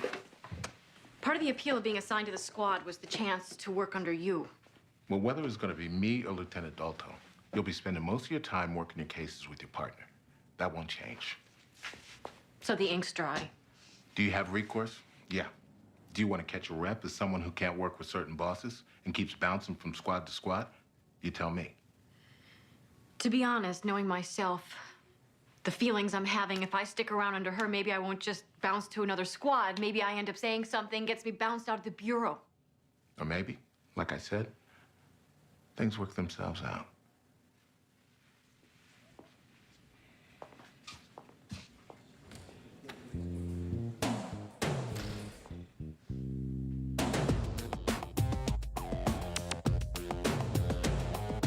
Fire escape this place a little shaky, but I just dropped down, jimmy the window, and boom, I'm in. Thinks he's Spider-Man. What'd you get? Some cash, a watch with a calculator in it, 5 Nintendo game boxes, cartridges. That it? What a guy. You got a mind like a steel trap. Where's next? Wait, that's it. This is number 6. All right, come on. Wait. Can I ask you guys a question about something I said earlier? About what would it take to get no years locked up? I mean, because I was serious about that, man. What would it take for that, huh? Hey, we'll talk in the car. Better we did here. I mean, if it was worth it to me, Why here? I like efficiency. You got something to barter. Speak up. I'd like some idea how this pays off regarding the time locked up. What are we talking about, Freddie? General vicinity. Body. dead body. Nearby? You know, at this point, I'd like some idea what'd be coming to me. Freddie, seeing how you're so interested in us staying here probably means the body is pretty close. So when we send for more cops and we find it without any further help from you, the answer is you get nothing. Or you give us an exact location immediately, and we'll see what we can work out. This way, right here. Through here?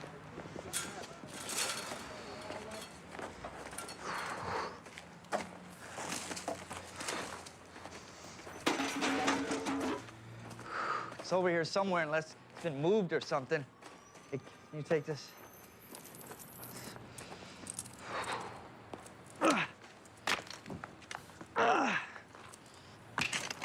Yeah, no, there's an arm. Oh, boy.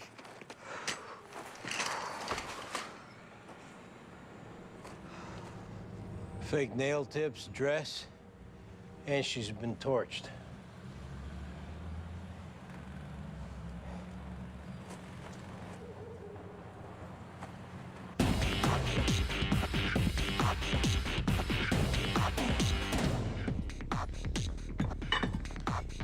Thanks for meeting me. What's on your mind? How's your wife? Feeling better? Yeah, she is. Still got her delicate moments. She's seeing someone. Seems to be helping. You know, we're going to France. All we said we would, I'm finally taking on. Yeah, that's great. Yeah. I'll never be able to tell you how much I appreciate what you did with that. Saved us a lot of embarrassment. Made me realize a few things about my marriage, too. It was nothing. Okay. Now tell me what's really on your mind. I never intended on calling in the favor you extended to me. I don't even know if this is possible. Tell me what you need.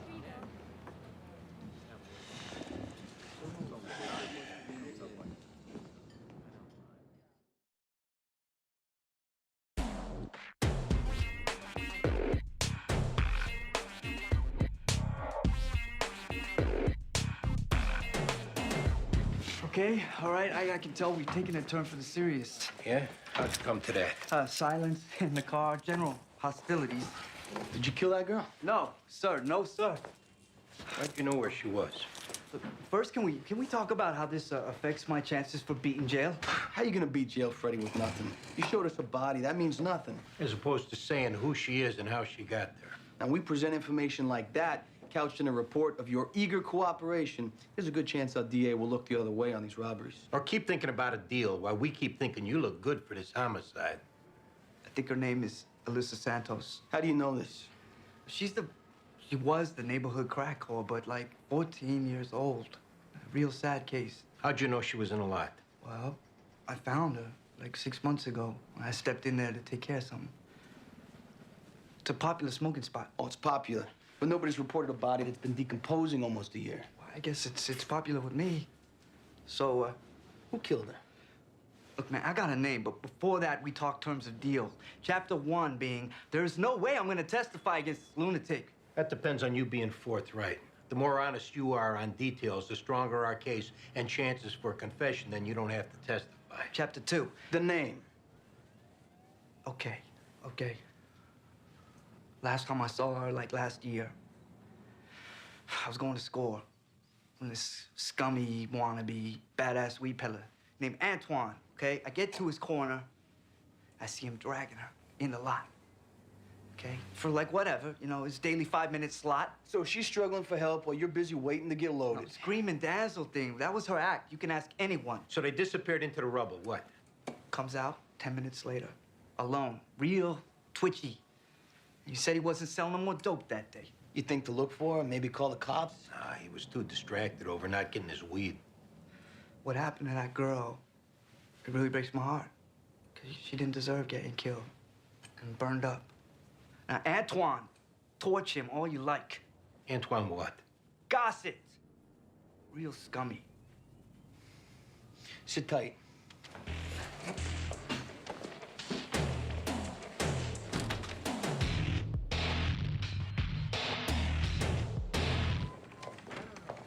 My name is Ramon Santos, and this is my wife, Tanya. We got a message to see a Detective Solis in or Sipowicz. How do you do, Mr. Santos? Detective Sipowicz is out on a call, but he told us he'd be coming by. Let's step into the coffee room.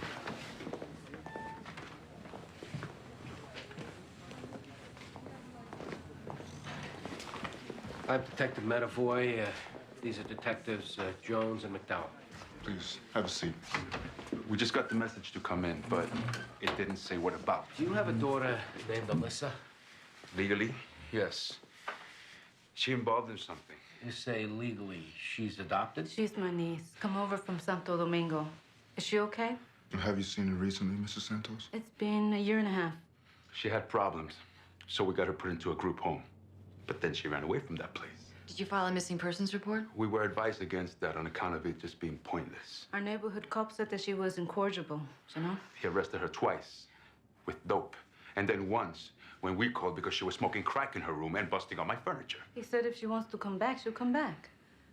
Is she okay? We're sorry to tell you this, but Alyssa was found dead this afternoon. No. You can't say you're not surprised. How did she die? We think she was murdered. Oh, my God. Is there anyone she ran with you think we should talk to? A friend, boyfriend? Oh, it's just so much pain in her life, so much pain. So we can't take the blame for this, Tanya. You blame Juan and blame Eladio. Wait, who's this now? Juan is her father who had sex with her. Got her head all messed up. Where is he? Santo Domingo, same with Eladio. That's who she went to live with after her father, who was also a sick pig with her.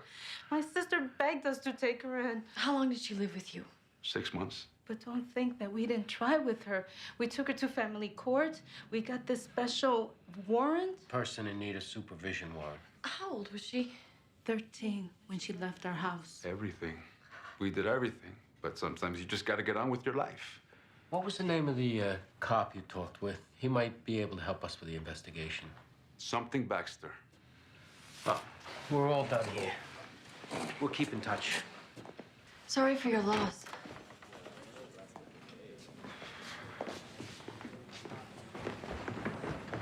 All right, now, don't bite my head off, okay? Hey, if I seemed a little abrupt the other Don't day... say another word. Under the bridge as far as I'm concerned. Yeah, me too. Listen, I gotta get some mugshots together. 2 seconds. Okay. First, I gotta know if I misread and there's no feelings between you and my niece, then just say so now. What do you want, Gibson? So there is feeling. Okay, so the upshot is Cynthia, in passing conversation, come to find out there's a guy at her work who asked her out. And you know, she hasn't heard from you, she doesn't know. What? You guys got 2 tin cans and some string connected to your bedrooms? Hey, I got a little bit on the line here, Randy. She's a relation, okay? I gotta sit at the same table as these people every major holiday. Everybody knowing I'm the one who paired you two up. Listen, Eddie, whatever I got to say to Cynthia, I'll say it to her. Oh, so it's done. You need me to write this down? Done as completely done. No chance for rekindle. All right. When you run your mouth to Cynthia, you be sure and let her know that this came out of your ass, not from me. 22 years on the job, Andy. Nothing else. I can read people.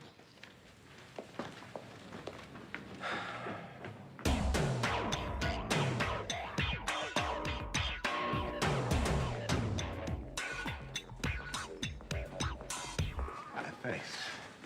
Think I could squeeze into one of those? Finally. Find Antoine? Yeah, we had narcotics pick him up off an A-by. We had into him. Anything from the aunt and uncle? Good. You're all here. We're gonna reorganize. Now's a good time to do it. Reorganize what? We're gonna change desk assignments. I need to see how everyone works so I can decide who partners up best. Also, we're gonna move the desks, create a better flow. Whose fish tank is that? Mine. Do you have a fish tank at home? Matter of fact, I do. Well, maybe you could transfer those to your home tank. You told me you got fish policies, too? This is gonna be a work environment. Something on your mind, Detective? Nothing I care to share. Hello, 15th Squad. Just a moment. Lieutenant, Chief of Detectives. Put it through to my office.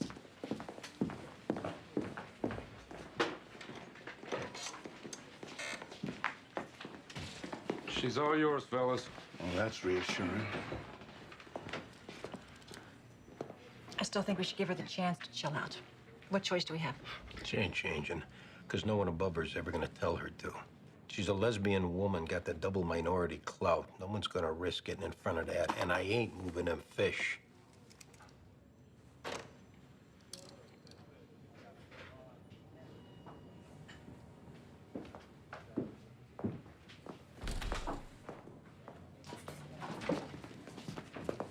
Is there a problem? That was the chief of D's. Apparently, I'm being reassigned. Congratulations. Oh, I don't know where I'm going. I just know I'm no longer here. Well, good luck to you, wherever you end up. Gee, wonder how this happened. Maybe you're needed somewhere else. And maybe someone with more juice made some phone calls. Maybe. I just wish whoever did had the guts to admit it. And I wish I knew how one person could alienate a whole squad of detectives in 48 hours. Detectives who've shown they can deal with anything, including each other. I'm gonna find out who did this. Well, you can start your investigation making phone calls downstairs in the captain's office. We got work to do here.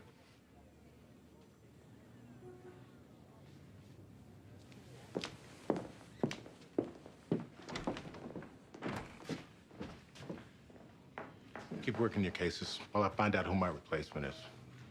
Are angels singing, or is it just me?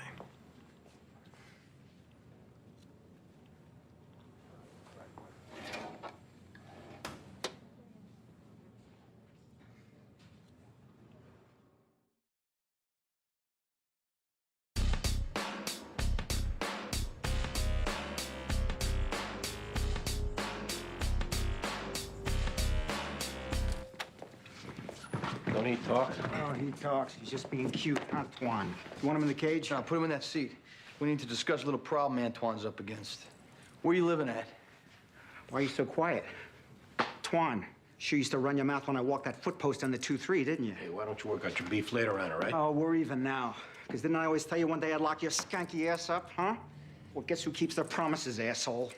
Hey, all right, settle down. Take it easy. Take it easy now. Settle down. Follow me right there, asshole. Take a walk, Vance. Yeah, I'll kick your ass. We got him now. You need a hand? We're all right. Yeah, well, make sure you keep it down either way. New lieutenant just showed up. Guy or female? The guy, Latino. Yeah, what's his name? I don't know. We're riding with Fancy. So was he ever a detective? Andy, I don't know. They're still in there. You better got that out of your system.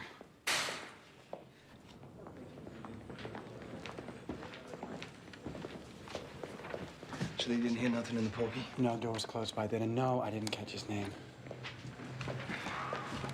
So this Antoine's a little tight-lipped, huh? Yeah, we're letting him thaw out a little bit.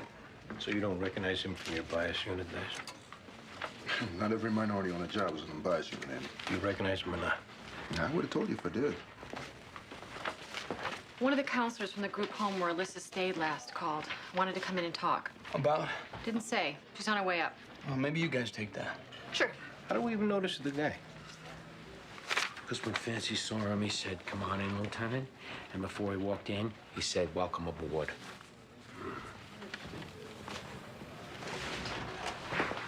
Sarah Fisher. I spoke with the Detective McDowell. Hi, Sarah. Come on in. My partner, Diane Russell. Hi. Let's go talk in here.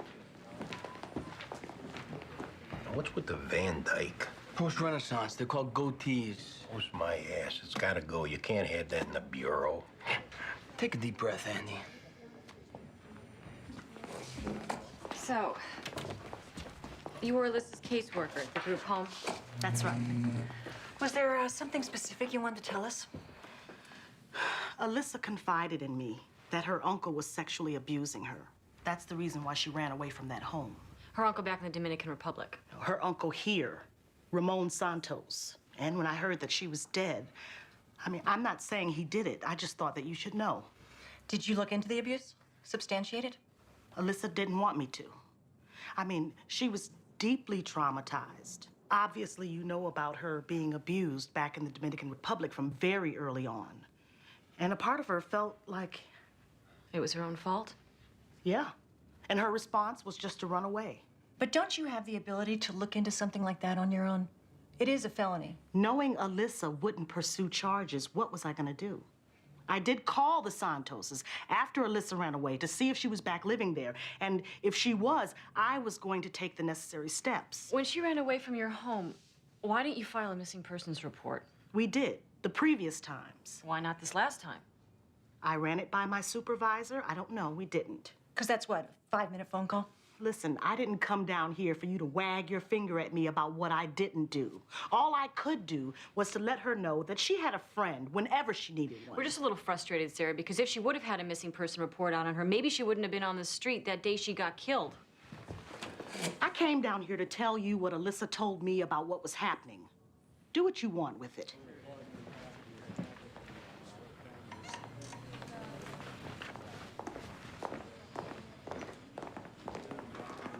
Anything? According to conversations she had with this counselor, Alyssa was raped by her uncle here in New York, Ramon Santos. Miserable prick.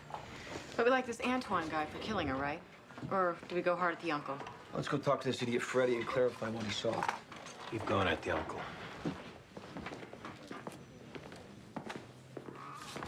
This is Lieutenant Tony Rodriguez. He'll be taking over the squad effective tomorrow. Sergeants Sipowicz, Russell, McDowell, Jones, Meadow Boy, our PAA, John Irvin. Nice to meet you all. I've got 17 years on the job, most of it in Bronx narcotics. Since this is Captain Fancy's last day, I'll be hitting the ground running. So bear with me. Any questions either way, let's ask them. But near future, I'm just gonna watch while you guys do your thing. I look forward to working with you. That's all I got. Okay. So whoever's freed up, why don't you bring Lieutenant Rodriguez up to speed on our DOA? Me and Connie can do that. Bronx narcotics, huh? You ever work with Inspector Karlowski? Sure. He's my bureau exec. Yeah, he's the president of the Pulaski Society. Oh. So you're Polish? Sipowicz, yeah. Great.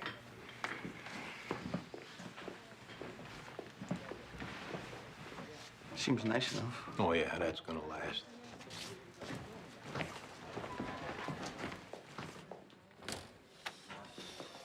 So how's it going with my release? Slow. Come on, why? We're at a crossroads, Freddie, as far as pursuing leads. Did you talk to Antoine? We met him. Well, what'd he say? He's not much of a conversationalist. Yeah, well, he's not gonna cop to it right off the bat, man. The guy's a scumbag, dope-dealing murderer.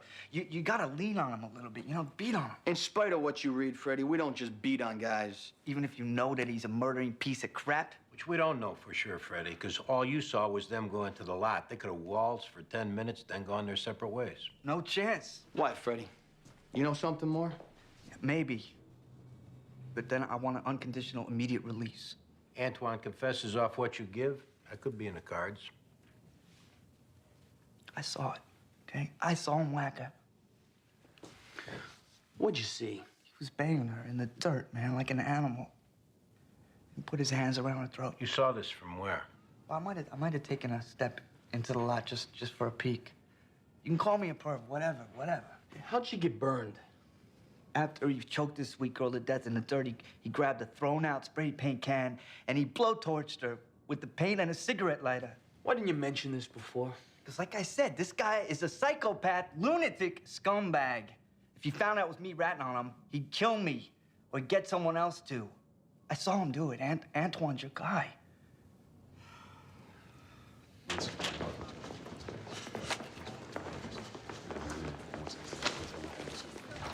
Hey, Terry? Yeah. Baldwin Jones. Greg Mattaboy. How you doing? What's up? Hey, Terry, you remember that Alyssa Santos lived over on Ludlow? Yeah, okay, sure. Responded to their apartment a couple of times. Kid was out of control. Parents had it up to here. Well, we found a body in a vacant lot on Avenue D. Been there 8 months or so. Damn. Well, I'm not too shocked. Like I said before, she was out of control. Drugs, putting out for half the neighborhood. Any local characters jump out at you as far as who might have done it or known about it? No, I couldn't begin to tell you. I'll ask around, though. The couple she was staying with, did they ever approach you about filing a missing persons report? Maybe. They said they did. Okay. Apparently you advised against it. Is that what this conversation's all about? Did you? Okay, I'm remembering now. They approached me about it when that girl ran away from her group home in Brooklyn. Did the group home file a missing persons? Refer the complaint, not the complainant. Don't tell me you never heard that. Okay. I was wrong, and I see where I screwed up. So does it end here, or do you guys got other plans? So you'll ask around on her? I'll ask around.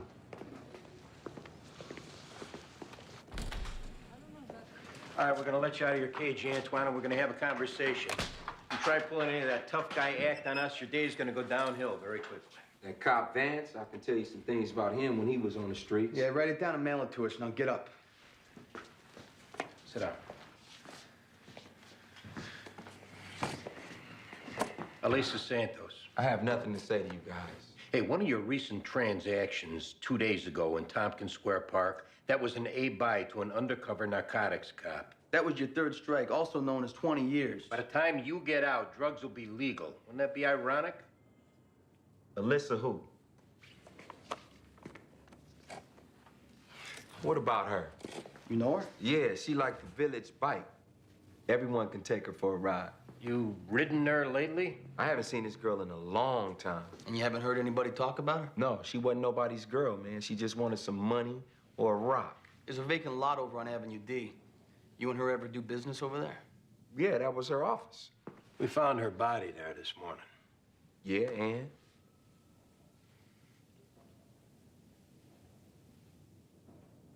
Maybe she didn't feel like putting out, huh? Or maybe you were just so high off your ass you lost it. Man, I ain't having this, okay? We got a witness says you killed her. And we got your fingerprints, Antoine, on a pipeline right next to her body. Break out the ink. And we got semen off her, too. We're gonna run your DNA. Here, hold out your hand. I'll give you some. Hey. Look, man. All right, I stuck her in the yap many times. But kill her over what? Jealous because she was banging other guys? Man, she was a hoe. She was 14 years old, asshole. Hey, I didn't turn her out, all right? She was already in 5th gear by the time we hooked up. Maybe you should be squeezing some of them crackheads who hang out around that lot. All right, that's why I told her, don't be rubbing up against me. You know, because them who she is spreading her legs for now, the last time I seen her, the lowest of the low. Man, get this out of here, man. I'm insulted.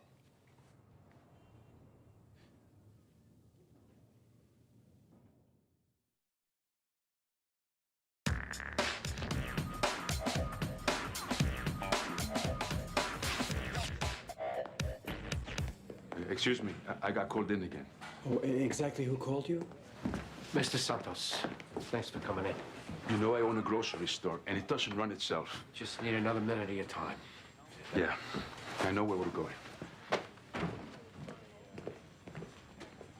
You know, there's not a whole lot more I can add from before. And we just want to ask you a few questions about your relationship with Alyssa. Specifically, were you having sex with her? Excuse me, who said I did that? Answer the question. No, I didn't have sex with her. And whoever said that must have something against me. Was some kind of character assassin? Before you lie again, Ramon, understand that as much as we'd like to lock you up for molesting Alyssa, we can't on account of her being dead. So answer our questions, and we'll resist the temptation to beat you for being a scumbag. I just want to say up front that I've always thought that people who take advantage of kids should be locked up. Why'd your thinking change? On account of her not even acting like a kid. And this started when?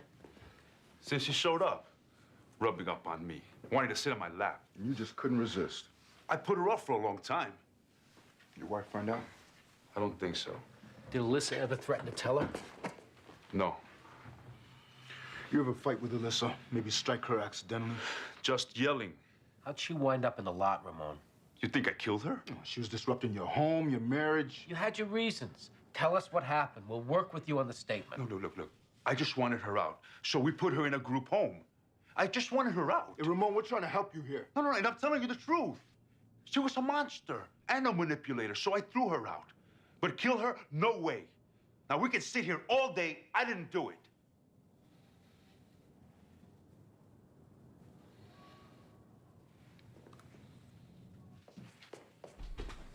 I want you to look at some neighborhood guys. Why? You want to try and get off the hook for killing Alyssa? I didn't kill her. Then look at the damn pictures.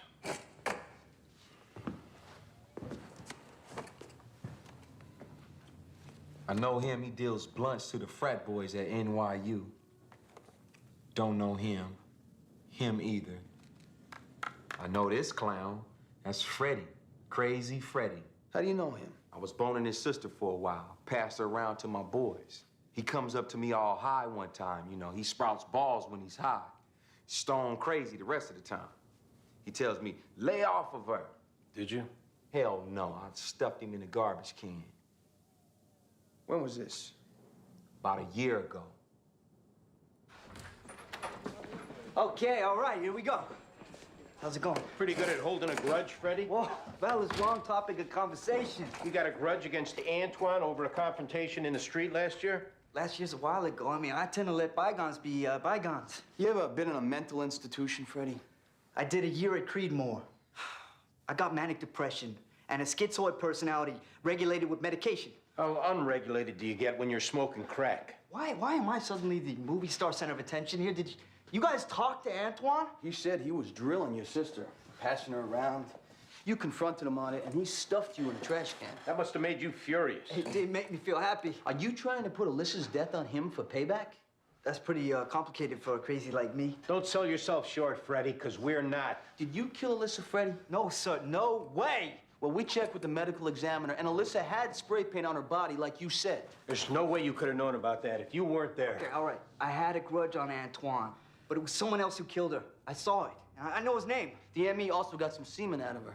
If that matches yours, your ship is sailed. Cop to this, go back to the institution, get yourself regulated again. No, see, that's getting locked up, man, and that's what I've been trying to avoid all day here. Well, there's no way to avoid it now.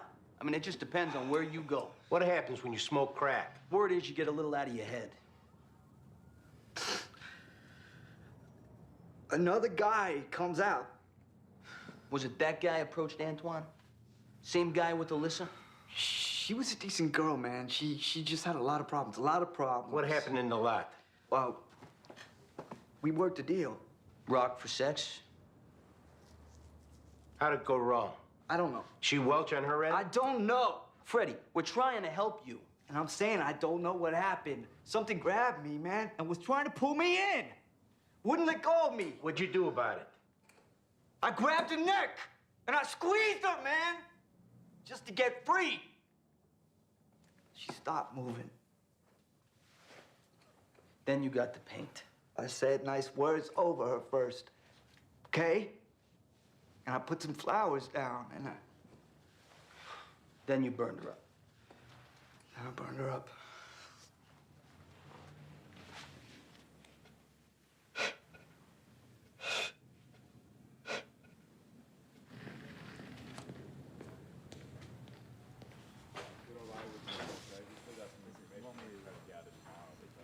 Last day.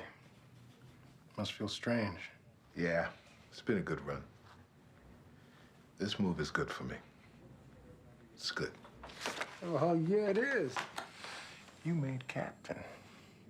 You know, all day, you haven't asked me one question about these people. Right.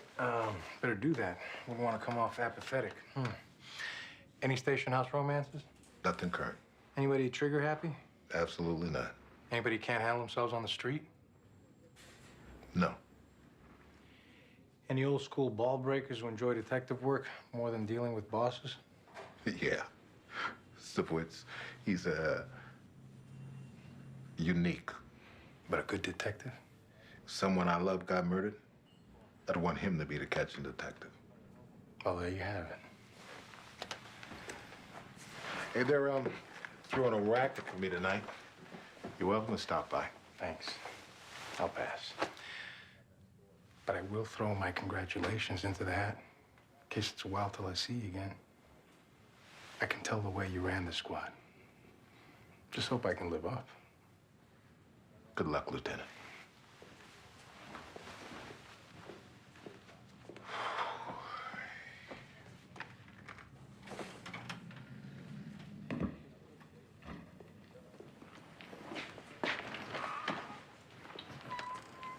Are you going to that racket tonight?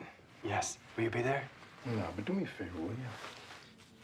Play everyone around on me and honor Captain Fancy. With pleasure. Thanks. See you tomorrow.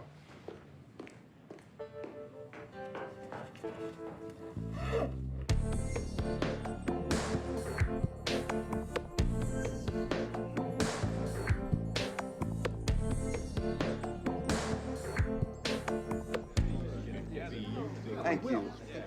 So he's gonna get murder one? From what I'm hearing, he was high on crack. And with his psychiatric history, the defense will get doctors to prove he couldn't frame with an intent to kill, and we'll have a tough time proving otherwise. So then what? Manslaughter? Probably. 10 years. Maybe he does 5. In a nut house. Well, that's up to the judges and the doctors, but we're gonna push for straight time. We'll go to a nut house, we'll get out in 3. Hey, come on, we're having fun here. It's Fancy's night. All right, all right, all right.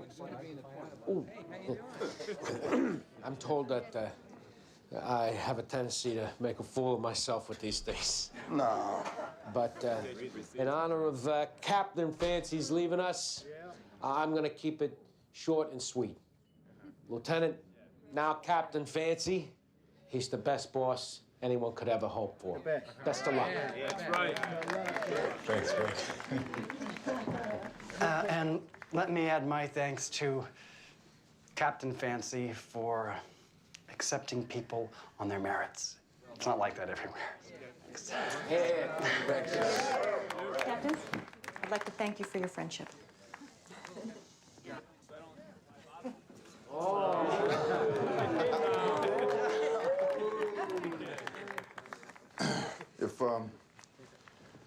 If any of us ever get to be lieutenant and run a squad, we won't have to ask around how it's done, because we've already seen it done right. And I'm proud of you. I'm proud to know you, and I'm proud to have worked with you. I couldn't have asked for a better role model. If it wasn't for Captain Fancy, I'd be working in private security right now. So, thanks for keeping me out of the civilian workforce. It was a pleasure.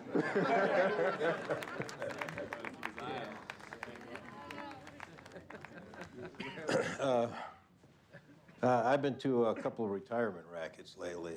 Most people I come up with are leaving or they're gone already. But I'm glad you're staying, moving forward. Most bosses, a minute after they take promotion, you're just a dot in their rearview mirror. And they don't make any moves unless it's got some political upsides. But today, you stuck your neck out and you did us a big solid, you know? Yeah. Which is nothing new, but today was big.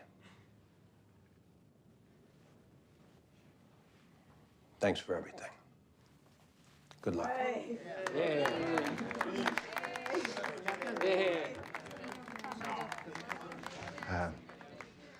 Somebody asked me today if I was planning on leaving after getting my 20 years. And I realized not one time have I ever wanted to get out. I've had my bad days like everybody else, but I've always loved this job. When I first got out of the academy, I walked a footpost in the neighborhood I grew up in. And my first day, I kept walking past my parents' apartment building. My mom and dad were looking out the window at me in my uniform. And they were proud. And I was proud.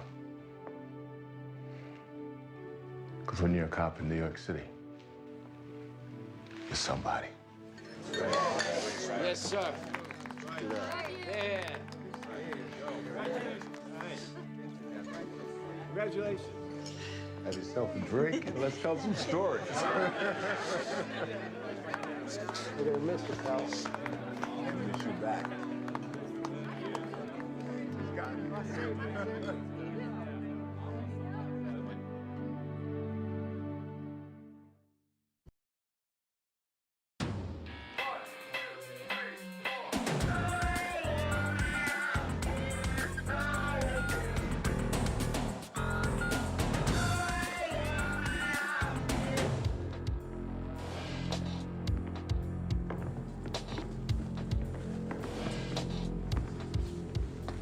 What a mess.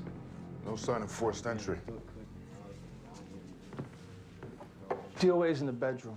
White female, 18. Name's Kat McElroy. Any indication how they got in? Uh-uh. Super came to fix the sink, and he's who found the girl. Her old man's passed out cold in his room. The father's a drunk? Out like a light, dead to the world. All right, we got the picture, Shannon. Get him over to Station House. What's your name? Dave Tierras. So, Dave, you know that girl? It's her dad's place. She's been living here about a month. Her dad that's in there drunk? Her dad is drunk like 24/7. They've been ragging me to fix the sink. No one answered, so I used my pass key. I'm guessing there's no sink in her bedroom, so how come you happened to find her in there? Hey, it didn't have nothing to do with this. I heard the radio. Okay, maybe I went snooping, but I didn't kill her. You ever hear the girl and her old man argue? Couple times. Like 2 weeks ago, they was fighting so loud the cops came. All right, leave your number with the officer. What's going on? What are you doing here? Come on.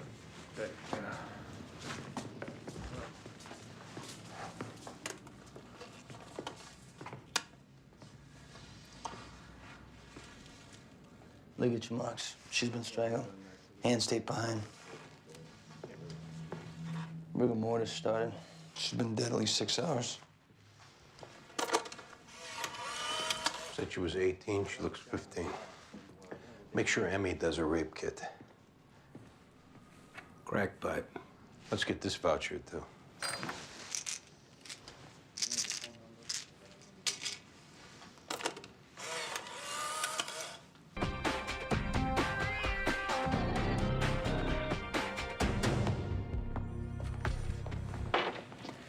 Connie and me ran the father, Jimmy McElroy, on the computer. Came up with a couple callers for discon, public intox, and 1 for assault. Looks like he's got a temper when he drinks. You find anything on that radio run 2 weeks ago? Copy the 61. Uniform saw bruising on the daughter, but said it had nothing to do with the father. One more thing, this McElroy, he was on the job 5 years in Bergen County. Explains that photo at his place. So we like him for the homicide? The girl's hands are tied, no clothes. Don't seem like a father unless he's a sick bastard. Well, on the other hand, he was passed out drunk. Plus, he had exclusive opportunity. The door was locked when the super came. Could be they fought again. This time it got out of control. Father fixed it to look like sexual assault and drank himself stupid. Anyways, we got the ME testing for DNA off any semen. Also found a crack pipe in the room, and crime scenes checking for prints. Smoking crack. That's maybe what they were fighting about. We'll go back online and see if this matches any patterns of sexual assaults or strangulations. Let me know. Let him know. What's he think we're gonna keep it from him? Your boss seems pretty sure. Yeah, seems okay. Guy's gonna tell us how to run a case. I don't think that's what he's doing. Tossing out his uninformed opinions whether this McElroy's got a temper and did he get his load on to cover up killing his daughter. And don't you think anything the boss throws out there is just him trying to help out? I think him helping out would be keeping his mouth shut. And what is with this? I'm gonna go on the computer. Oh, this is all I need. Andy, you got a minute? I hope this is about a case, Gibson, or you offering me tickets to the Knicks. Andy, I got a terrible confession. But it was you killed JFK? There was no guy. Gibson, what the hell are you talking about? When I told you there was a guy at work who wanted to ask out Cynthia, that was a lie. Hey, you want to keep your voice down. That was me trying to give you a little push, seeing for sure whether it was over or not. Being you didn't call her, I guess that was your answer. I told you last time I do not want to talk to you about this. I just want you to know she had nothing to do with it. This is on me, 100%. Do yourself a favor, Gibson. Turn around and walk away. Now. Anyway, she's at home now, crying her eyes out, in case you did want to give her a call. May I help you? I'm Mary McElroy. I'm looking for Detective Sorensen. Yeah, I'm Detective Sorensen. It's my partner, Detective Sipowicz. I went to see my daughter at her father's. The police wouldn't let me in. They said to come here. How about we go talking here? No, I don't want to go someplace else. I just want to know what's going on. Here, sit down at my desk.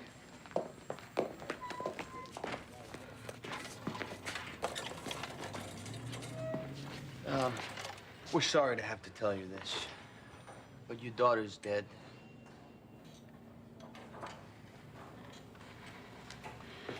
How'd she die? She was murdered. Oh,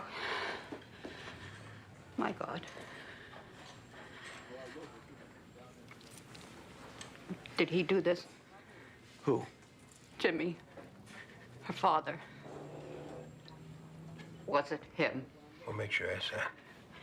Because he drinks too much, and when he drinks, he gets mean, and then he hits people. You ever hit your daughter? You ever hit you? Too many times.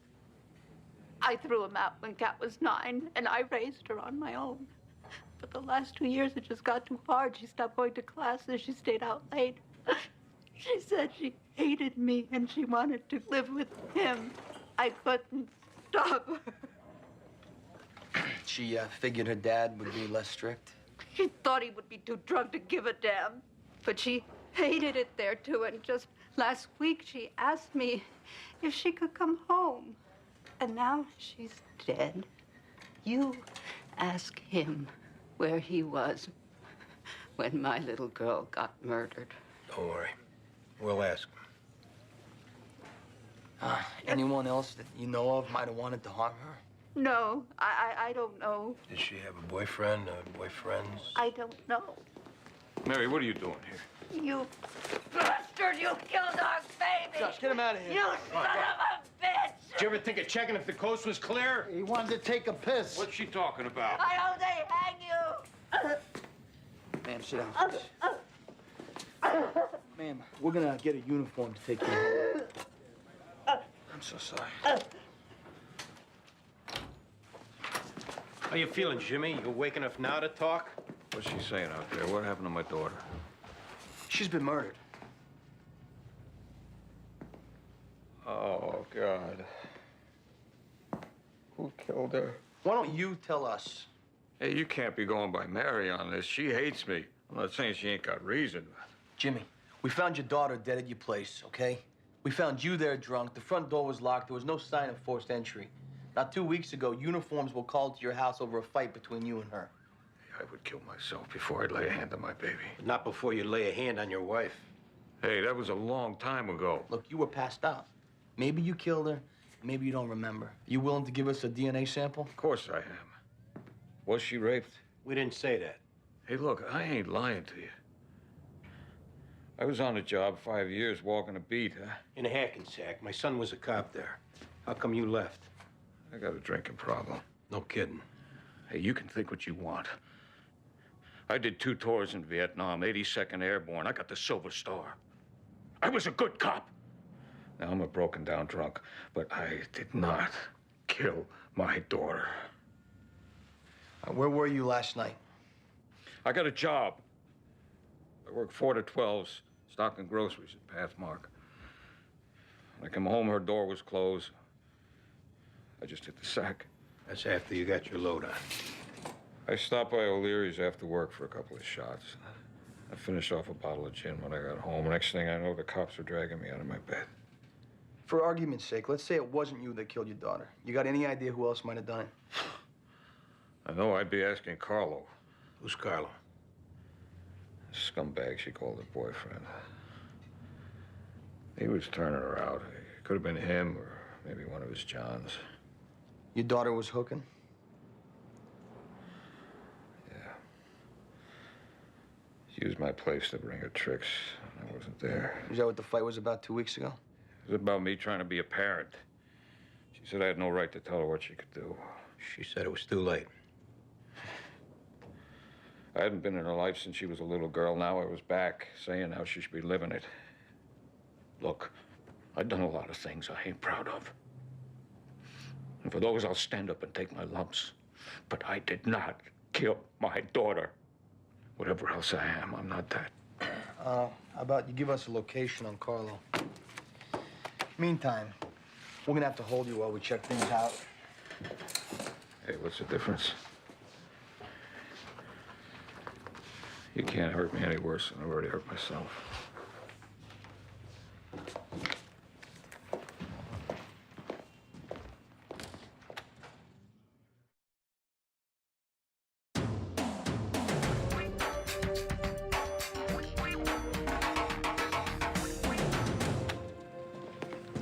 Go on, Carlo, get lost.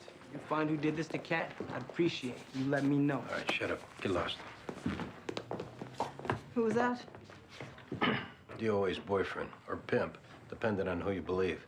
He says that she was hanging out with some lowlifes trading sex for crack. Did you arrest Mr. McElroy? Yeah, we got him in custody. We're holding him downstairs. We're not sure he did it. He had motive seeing him and his daughter were fighting. A history of violence when intoxicated. He had opportunity and he had means. Still don't mean he did it. You find out different, I'm all ears.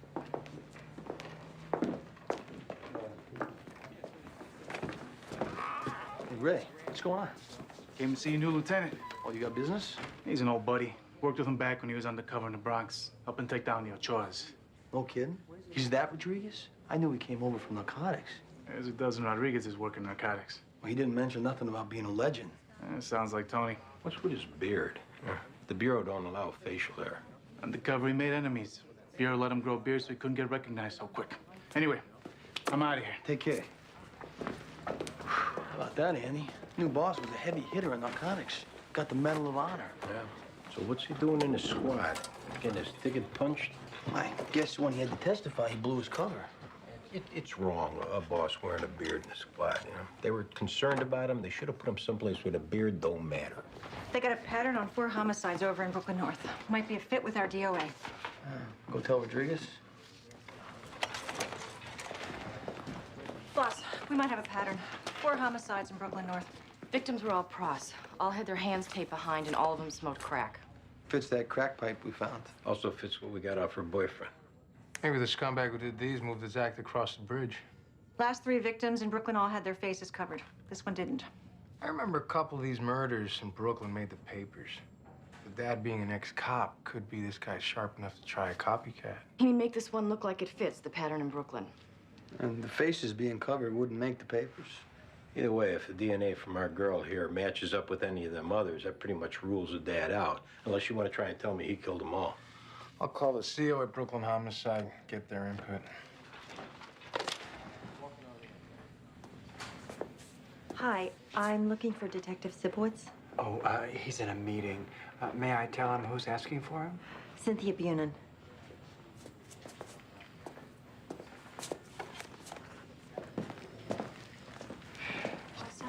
Was that Ray Olivo I saw before? Yeah, him and Rodriguez worked together. It turns out our new lieutenant's a legend in narcotics. No kidding. No kidding. I guess they're making a movie about it. Cynthia, what are you doing here? Can we talk, Andy? Yeah, not here. John, I'm going out a minute. I'll be on the air. I'm sorry about this morning. I know Uncle Eddie came to see you. Yeah, I guess he told you what I said. Oh, don't blame him. He was covering for me. That wasn't his idea, telling you I had someone else interested in me. It was mine. You told him to say that? I've been out of the game a long time, Andy. Seems I'm not very good at it. Ah, come on. I mean, you're the first man I've made love with in 5 years. Guess this is me trying to find out where we stood. So where do we stand? I don't know. You know, how come we got to say one way or the other? I'm 42 years old. I don't know's not good enough. Well, I can't do any better than that. Is there something wrong with me, Andy? Something I did? Something I could change? Nah, there's nothing to change. You're a wonderful woman. It's not anything you did. Okay, well then if it's something I didn't do, you tell me and I'll try and do it. It's nothing like that. It just don't seem like it's gonna work. Hey, come on. It's not just you. It's the whole situation. You and Gibson. I mean, I can't say a word to either one of you without it gets back to the other. Oh, we're a very close family, Andy. He's like a father to me. Yeah, I know. So that's it then? I'm sorry.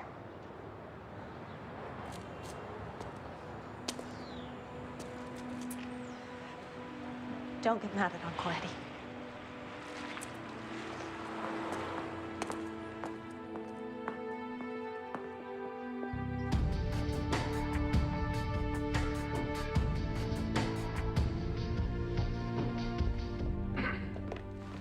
Lieutenant Jim Walters out of Brooklyn North. Tony Rodriguez.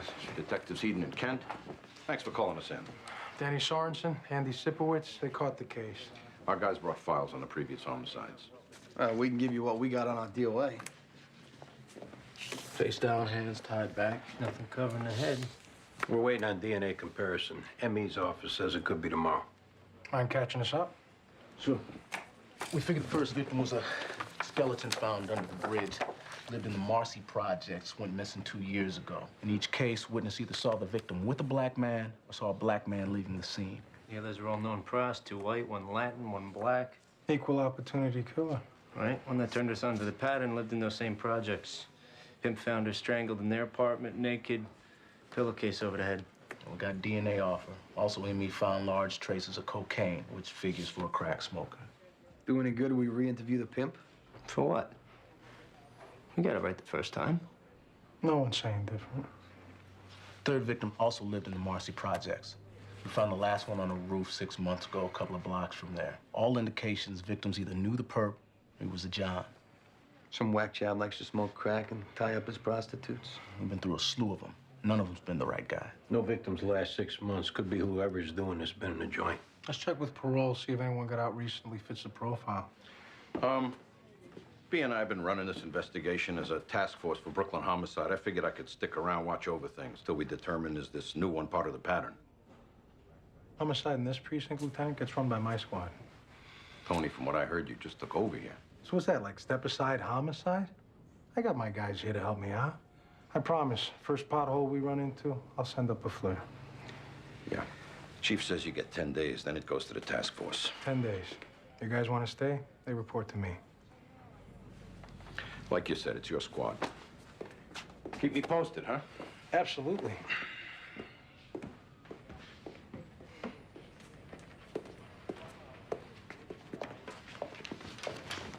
Looks like this guy's got some balls as a boss. He's gonna have to do more than chase off some chesty lieutenant. Show me how big his balls are.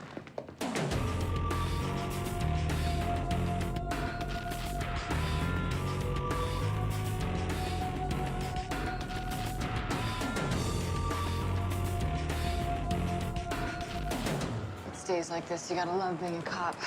Combing rat holes, talking to every dealer, junkie, and hosebag in Manhattan. Yeah, that's something, huh? New boss being some kind of cop legend? Tell you this, he's not too hard on the eye. No, especially for a cop legend. Probably not your best career move, huh? Having a thing with your boss. It's not Shorty Boom. Heading right for us. Ladies! Officers. Shorty, why aren't you in jail? Don't tell us you made bail. Dude wouldn't go no grand jury. Told DA what happened to his Johnson was a blessing. Word is you looking for someone. Who told you that? Business associate. Don't matter.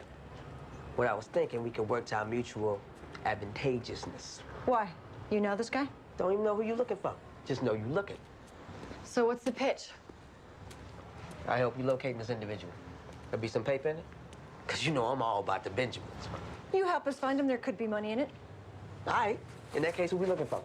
Guy we're looking for is black. His act is he likes to smoke crack with pros and tie him up. That's it? Maybe 1 or 2 of the girls got hurt. Oh, it's a nasty act, man. This coming from someone sliced off a guy's penis. This guy started in Brooklyn. Could be now he's moved it over the bridge. I'll put my ear to the ground. If you find something, come see us. This make me like some kind of deputy? What a world, huh, Shorty? Right. All right.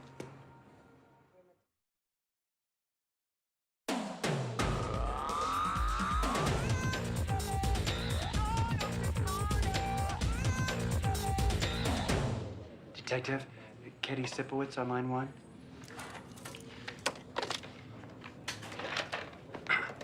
Hi, Katie, it's me. Planetarium? No, that sounds good. No, we haven't been there. Listen, when you bring him back, why don't you stay and have dinner with us? I know Theo would like that. That's okay. I'll stop and pick something up. All right. I'll see you then.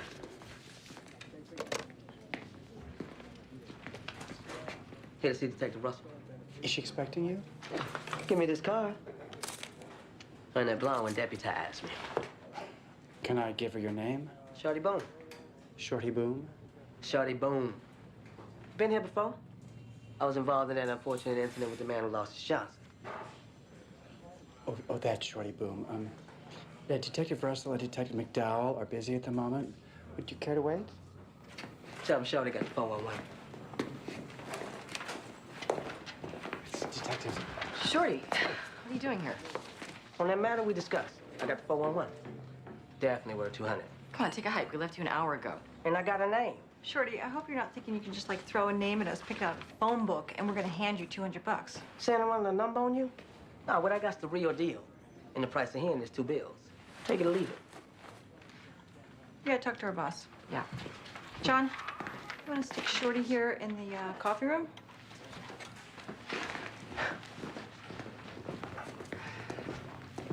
That's your new snitch, Mr. Slice and Dice? We figured looking for a pervert. When in Rome, right? Boss, we got a snitch. Says he's got something for us. What's he got? He won't say till he gets some money. He wants 200 bucks. He registered CI? We collared him last month. Today he hears we're looking for someone, volunteers his services. What'd you call him for? Oh, you sure you want to know? Well, now I gotta know. He lopped off half a guy's Johnson. Guy didn't want to press charges. Guess it takes a whack job to find one. Here's 200. You give him this, he better have something. Sure. And not half of something. Pans out, see, does he want to register as a CI?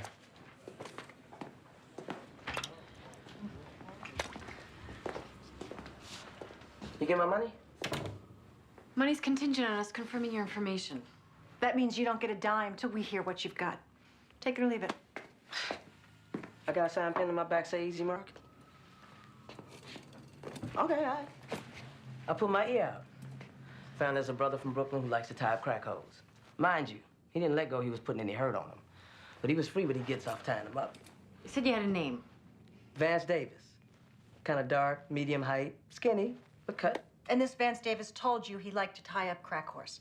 Nah, I didn't actually interact with the brother myself. So how can you tell us what he looks like? Brother buys rock from Flea, down on Avenue D. Same as me, when I have the cash. Else he takes it off me in trade. If this Davis is a customer, how come your dealer give him up to you? Hey, now you don't want me going into no graphical details.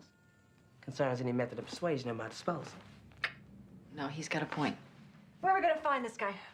Flea says he's made friends with some girls around 9th Street. Now, how about we see that green? Shorty, have you considered the possibility that Vance Davis might not be his real name? I don't figure your dealer checks ID. Guess we could sit on Flea's place to see if he shows up. Except you bust Flea, he gonna figure who give him up. If this pans out, you'll get the other 100. All right. Okay, I'll take a donut.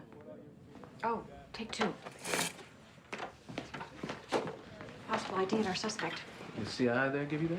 Name's Vance Davis. I'm gonna run it, see what comes up. Later, Shorty. Bye.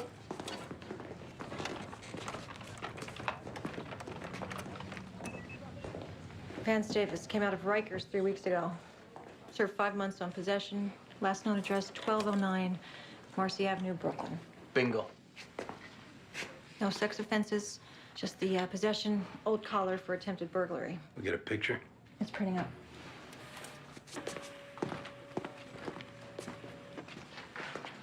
That who the snitch gave you? Vance Davis. You got places to look for him? Mm-hmm. Go look for him.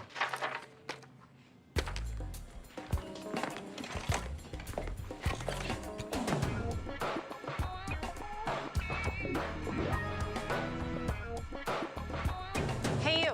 Sweetie. Sweetie, hey, come here. Why are you hassling us? Ain't nobody told you people that prostitution is a victimless crime? Ah, you sure your Johns would say that? Distant dismissed. You seen this guy around? Me? Just look at the picture. Ouch. Honey. He's even too ugly for me.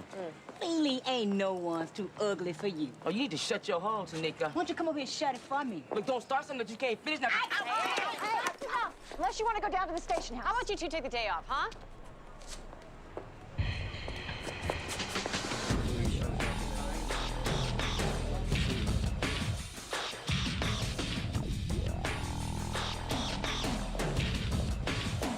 Hey, what's your name? Tiffany? Okay, Tiffany. Either of you ever seen this guy? That's Mr. Rock and Roll. Been coming around here the last couple weeks. Rock and roll? Yeah, we call him that because that's what he likes. Smoke some rock, then have a roll. That's really funny. Any idea where we can find him? Or we could go looking for what you just stashed in them garbage bags. No, don't do that. I've been to his place. First floor, right, over the newsstand on 3rd. Thanks.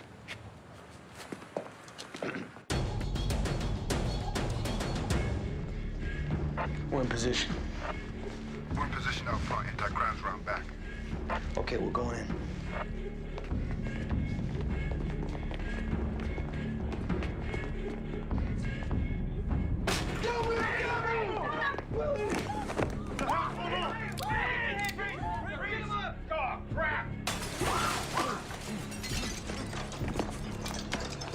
Easy, pal, easy.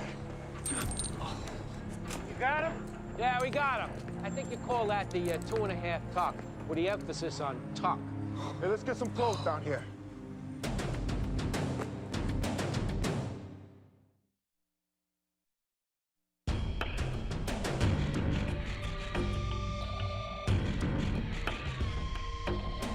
So, Vance, you jumped naked right through a closed window. You must be pretty scared what we wanted to ask you about. Look, I just come out of jail. All right, I don't want to go back. That's funny, because you're definitely going back. So why are we talking? All right, come on, relax. You sure we can't get you a soda? I ain't drinking nothing. Says here you're from Brooklyn. You ever been to the Marcy projects? Maybe. Maybe. You live right down the block. You frequent prostitutes, Vance? I ain't got to answer that. It's Rita Carrillo, you know her? Number 1 to Barrett. Look, why you asking me this? Don't give us that crap. You know why we're asking you. About Kat McElroy. Someone fits your description was seen leaving her place last night. It wasn't me. You see, what we're thinking here is that maybe you could help us figure out what happened to these girls. Now, what we heard around 9th Street, you like smoking crack with prostitutes, and some of these girls here, they'd be the same kind you hang out with. I said, I don't know him. You said you don't remember that picture of Wanda Barrett. Maybe you'd remember this one. Man, what you showing me that for, man? Because you're the sick bastard that killed her. Some queer pervert, sicko, half a man, only gets off killing women. Come on, go! All right, we're getting on the wrong foot here. All we want is to talk. Look, I'm done talking. Maybe I'll just get a damn lawyer. It's a good thing you said maybe. Could mean the difference you living or dying. How's that? Just give us a minute.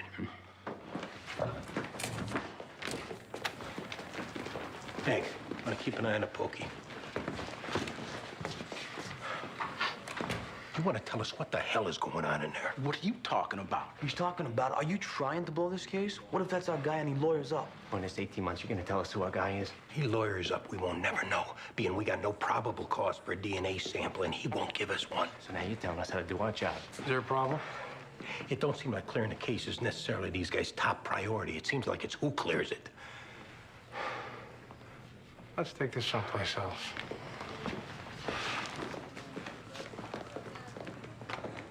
I'm saying let my people take a shot at this guy alone. We don't get anywhere, then you can take a shot. We got 1.5 years in this, and this guy does turn out to be something. You want to cut us out of the collar? He lawyers up. Maybe no one gets a collar. It's your tone in there that's what I'm talking about. You're saying let the suspect decide who it is he wants to talk to, huh? If I thought that you had the best shot, I'd say you go at him. The only thing matters here is clearing the case. If you don't believe that, then we got a problem. There's no problem.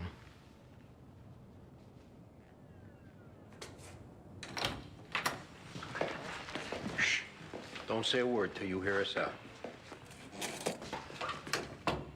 We're gonna do you a favor. So you don't get a needle, we're gonna give you a chance to confess all your sins and show some remorse for raping and strangling those girls. Say what? I didn't kill no... Hear us out. See, it's simple.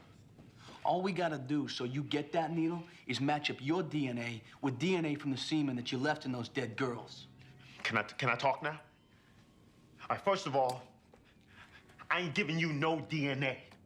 And second, you ain't got no cause to take it off me. Yeah, we saw how careful you were before, getting rid of that crack pipe, not taking anything to drink. You learned that in the joint, Vance? All right, now you picture this. That girl that we found you with, we just sent her over to Bellevue so they could take a rape kit. We find your semen and her as a match. That's the ball game. Ain't none of my semen in that hole. When I had sex on her, I wore me a condom. Now, you see, we happen to know that you were not practicing safe sex. How you know that? But you were hiding underneath the bed when we were doing it? We know, because we chased you out into the street buck naked. Of course, if it's not you who killed them girls, then you got nothing to worry about. If that bitch could have screwed 9 guys today, how you gonna find my DNA and all that mess? Look, it's up to you. You want to roll the dice either way. I'm going home. I'm going to have dinner with my kid. I locked up 1,000 guys. I know a stone-cold killer when I see one, Vance, and that's not you. You did these things. There's got to be a reason. And you telling us what that reason is, that's the only thing that's going to keep you from that needle.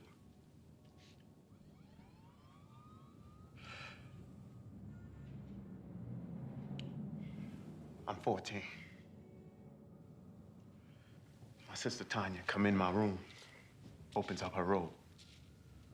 She's buck naked. Sticks her tongue down my throat. How old is Tanya? 11. I know what she wants, so I give it to her.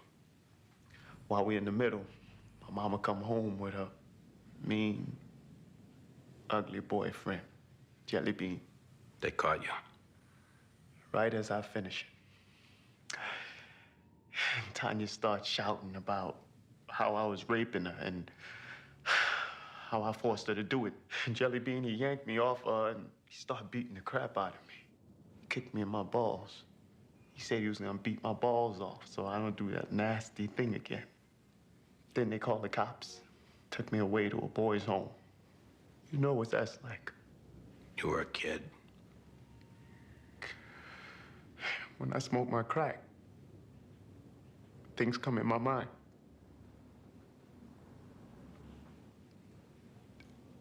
I act crazy. And, that's why you killed those women? That one last night? Did you, cover their heads? The pillowcase. Sometimes I turn them upside down. I can't look at them in the face.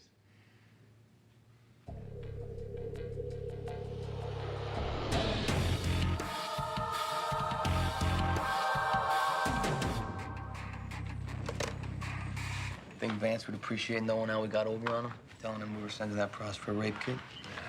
Imagine the DA's office forgave him that one. I'd hate to try and prove a chain of custody on that seaman. Should feel good, Shorty. Help take a murderer off the streets. Feel good I got my money. Pleasure doing business with you ladies. Don't hesitate to call on my services in the future. Next time we're looking for a pervert, you're our first call. Go with God, Shorty.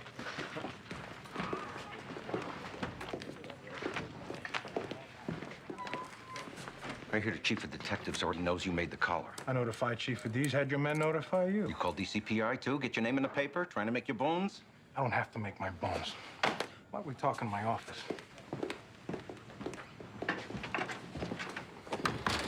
You come into my house with that attitude in front of my squad. My attitude? You get lucky this scumbag moves his act to your precinct, so now you clear the case and you're Dick Tracy? What's this about? Your balls are clearing 6 homicides and taking this guy off the street. We bent over backwards to be respectful to you and your men, as I'd hope you'd do for us. That's my men you kept out of the room while your guys cleared the case. That's your men who had the perp 5 seconds from lawyering up, else the case would never have been cleared. Why don't you handle this like a professional, like they pay us to be? Yeah. What's the point? Press is gonna want a walkout.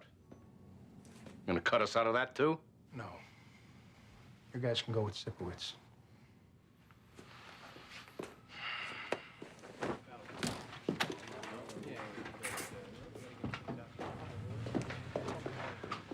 I gotta call DCPI. We're gonna do the perp walkout, us and Sipowicz. Nah, that's okay. You guys go. I'd rather do the paperwork.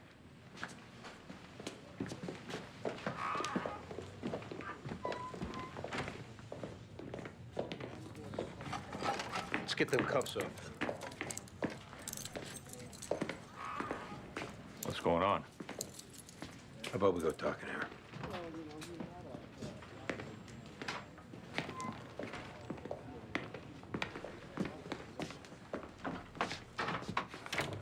We made a collar on who killed your girl. Same guy strangled 4 women in Brooklyn. I appreciate you finding out who did this. Both of you. It's tough losing a kid. You got people to talk to? Don't worry about me. I can paddle my own canoe. I had a son got murdered, 24 years old. I wasn't there for him growing up either. We were just getting close when he died. You know how it feels. Maybe this is your chance. Turn your own life around. The only way you can do that is stop drinking. I tried to stop. Let me help you. I'm a drunk. Hasn't taken a drink in 4.5 years. Last time I took a drink was right after my son got murdered. Well, how can you help me? We'll go to a meeting together.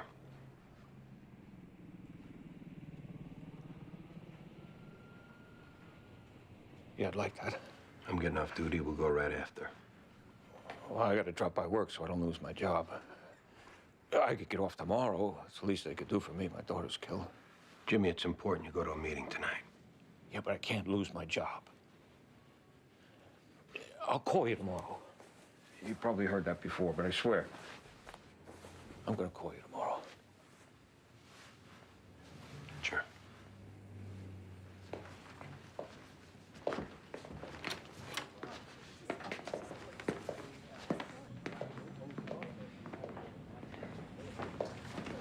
I got a call from Detective Sipowicz. They found who killed Kat. Was it that serial killer you mentioned? He's confessed to killing your daughter and 4 other girls. So Jimmy had nothing to do with it? No. I'm sorry, Mary. I can't tell you how sorry I am. What difference does that make now?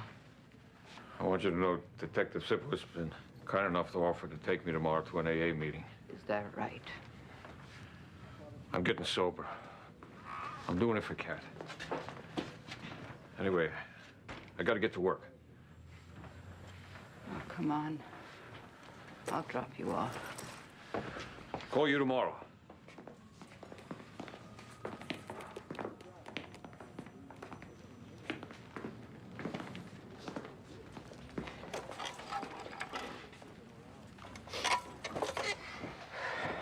Years ago, that could have been me. I wasn't too far from that. But you came through. I got lucky. Probably blew a dozen chances first. Think you'll call? No. He's not ready.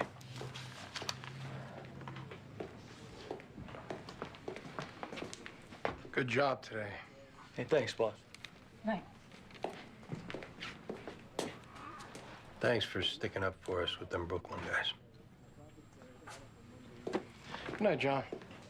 Night, Lieutenant. Could be he's got balls.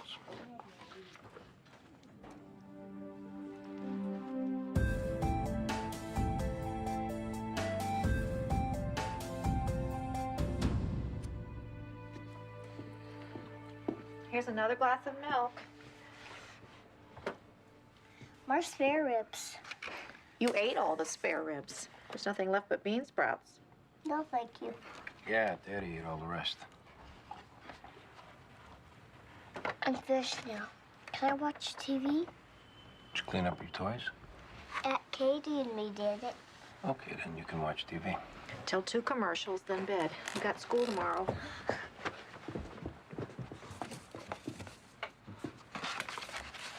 I'll do that. No trouble. Theo really loves you. I love him too. I don't know what I'd do without him. It's awful lonely out there. Tell me about it. I thought you were seeing someone. It's too hard. Trying to work all that out with someone new. Too much baggage. Anyway, I should be getting home. It's a long drive.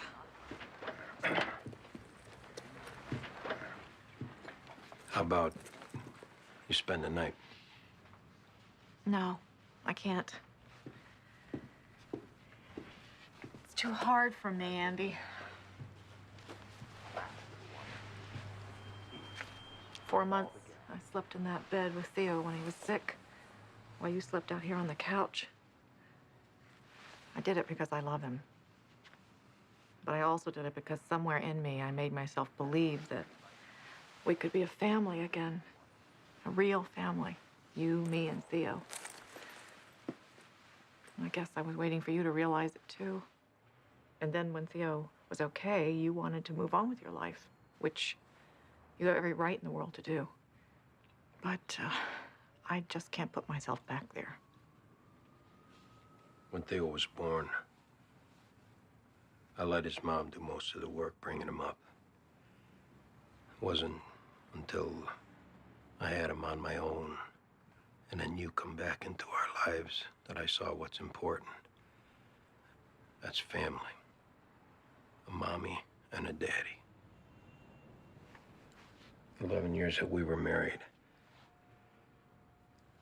I was a lousy husband, a lousy father, and a drunk.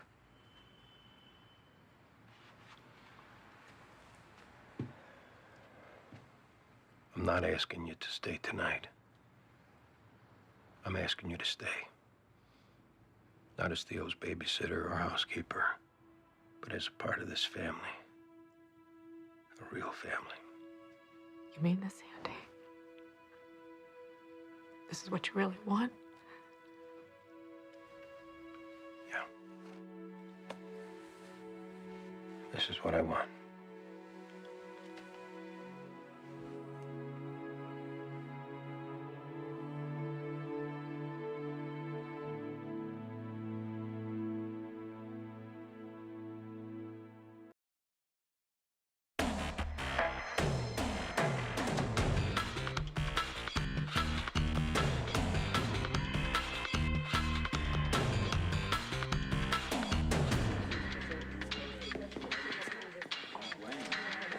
He pulled up, took about 2 steps, and collapsed. He couldn't breathe.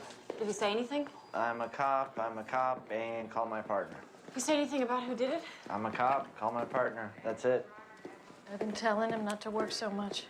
Is that what he was doing? Moonlighting.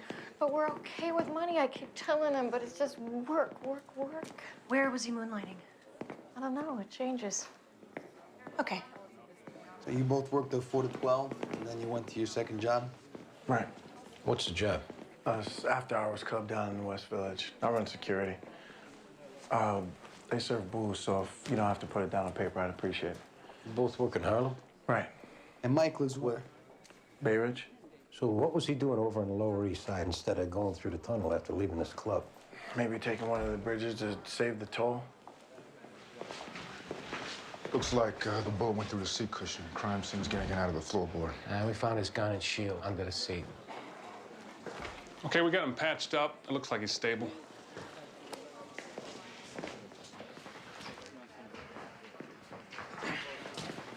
Hey, I'm Detective Sorensen. This is my partner, Andy Sipowicz. We're from the 15th Precinct.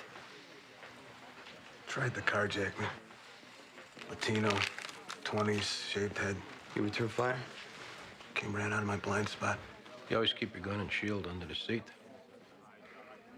I picked it up from one of my old partners. He'd stash it under the seat. He said, leave the job behind before you go home. What were you doing on the Lower East Side? There's this 24-hour diner I like over on 2nd Avenue. Is Burgess, my partner here? He's right outside. Tell him to come in, will you? Your wife's out there, too. She is? I'll bring her in. Anything else you want to tell us? I told you all I know.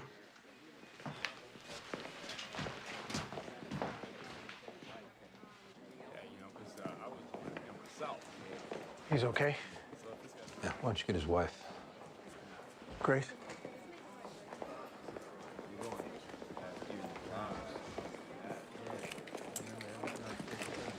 6 a.m. on the Lower East Side with his gun and shield under the seat.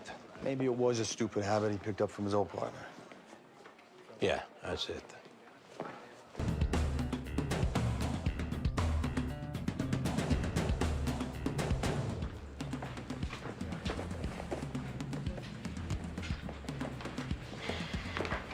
How is he? Stable. You got a stick up at a bodega over on Broome. Jones is up. Him and Greg are on the way back. You can catch him on the radio. 911 operator transferred a call from a woman said she had information on your shot cop. She's on her way up. Did she elaborate? John? Yeah, she didn't. She was very agitated, though. What did you guys get? Any news on your shot cop? Carjacking. That's what he's saying. Any reason not to believe him? No reason not to. Except he had his gun and shield under the seat, and that brought back some memories for Andy. I'm just saying a guy got his gun and shield under his seat. He's up to no good. But we'll go with the carjacking. What do we know about this cop Dominicelli? Anything? Been in uniform 18 years up at the 3-4. Guys don't usually last 10 in that neighborhood without burning out. And his sergeant says he prefers working 4 to 12s. Drinking man shift. Owner Amador, I called about the shooting. I'm Detective Russell. You have information? You're damn right I do. Come on in here. Carjacking. Uh-huh. It was Dario. That son of a bitch. He said he would do it. And screw him. He's gonna pay. Who's Dario? My ex. Screw him. How's Mike? He's gonna live, right? Yeah, he'll make it. How do you know Mike? I'm his girlfriend. Yeah, I know he's married, so don't even start. So, how long you been going out? 2 years, June. We got a 6-month-old boy, Dylan. And Mike's wife? She doesn't know. Mike's waiting for their kids to finish school. He is, huh? Look, we gotta quit wasting time and find Dario. And let me know the expression on his ugly face when you let him know I gave him up. Dario said he was gonna kill Mike. I'll kill that fool. I don't care who he is. Was Mike with you last night? Yeah. When'd he leave?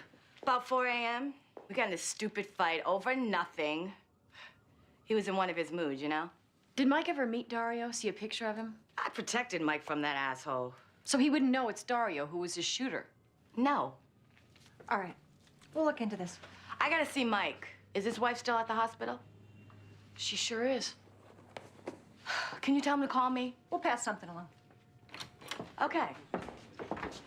Dario? Yeah, we got it.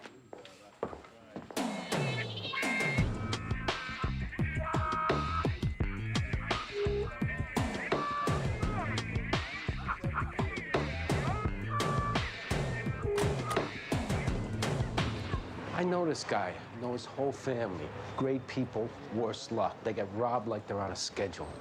Who's got this? Over there. Oh, Grady's still in the academy. The owner working alone, Demetrius Demopoulos. He alternates with his oldest son. The last time they got held up, they pistol whipped the wife, which is why she don't work here no more. 2 guys came in, male blacks. One standing at the door, the other making like he's buying beer, pulls a gun.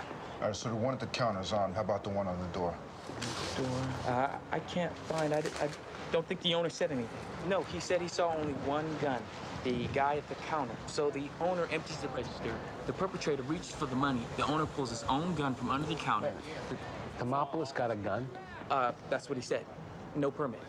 He fire it? Yeah, fired twice inside the store. Then he follows them outside, squeezes off 3 more rounds, hits one of them on his backside. All right. Notify Central for hospital canvas, gunshot wounds fitting that description. Okay.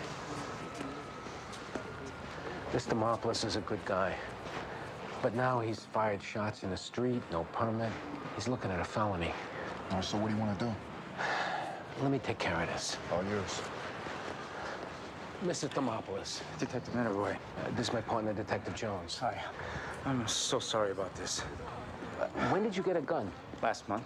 How many times do I have to get robbed and not protect myself? Didn't you apply for a permit and get denied? Yes. So I got it from a friend of a friend, and I would do it again. Can the gun be traced back to you? No. You say there were 2 guys and 1 gun, right? Yes. Okay, so maybe this is what happened. They come in both with guns. I think I only saw the one. Listen to me. Maybe they both had guns. You lay out the cash. The one guy puts his gun down to grab up the money. You snatch his gun. Am I hearing you right? I got his gun off the counter. Wasn't mine. I never had one. Okay, then. Yeah, thanks.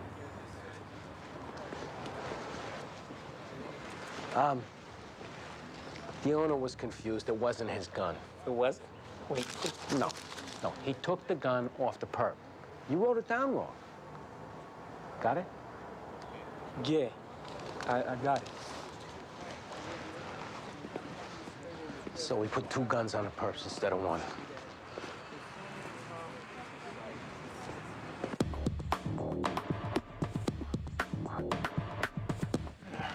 Mike's a lot better. Should be discharged tomorrow. Owner Amador. Okay. You know her? Yeah, maybe a little bit. Why? Have a seat, Lawrence. She's saying Mike was with her last night, which would conflict a little bit, him working security with you. What, she come forward or something? No, we broke out a Ouija board.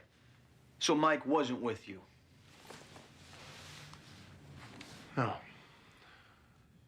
He was with her. You know about her ex, some Dario guy? I'll tell you what. Let me talk to Ona. Just to calm her down. No, I'll tell you what. Quit jerking us off. I'm not, guys. And look, I know this all looks a little weird. Well, Mike's a good guy, and he's been busting his ass up at the 3-4 for 18 years. So did Mike ever bring up his girlfriend's ex? How this guy had it out for him? He mentioned it. So it's a legit angle? Maybe. I don't know. Mike a big drinker? No. So chasing tails is vice? Look, this is gonna jam him up big time if it comes out about Ona. What, with the wife and kids, right? Cop shot put up 10 grand for information on this. If someone comes forward and they find out we got our heads in the sand, we all take a hit. I don't know about you, but I don't have any more hits to take. Okay. I got it. Anybody other than Dario jump out as a candidate? With Mike, you never know. He drops down into these moods sometimes, and it could have been over anything. With the wrong guy at the wrong time. I'm just glad he's alive. All right, listen. Don't be talking to your partner till you hear from us.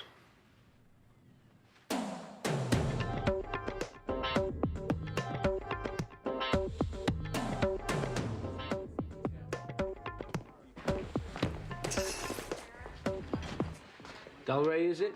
What do you want? How'd you get the bullet in your ass? Came out of nowhere. Eh? While you were running away from that bodega on Broome? No, I was walking down Avenue C and it just came out of nowhere. We'll see what the owner says. Who'd you do the stick-up with? Yo, I got nothing to say, man. And we're gonna pull your sheet, see who you took calls with in the past, and run everybody's photo for the owner. Now, you wait till you're picked out of a lineup, your bargaining power is 0. I was cleaning out the register and the old man went nuts. You and your buddy lifted that money with guns in your hands. The gun we had don't even work. That old man's gun sure worked, though. What about him? The owner tells a different story. Yeah, well, he's lying. We'll let a jury decide then. Last chance to help yourself out, Delray. Tell us who your buddy is. My word don't mean nothing to y'all anyway, so why bother? Suit yourself. Yeah, I'm gonna.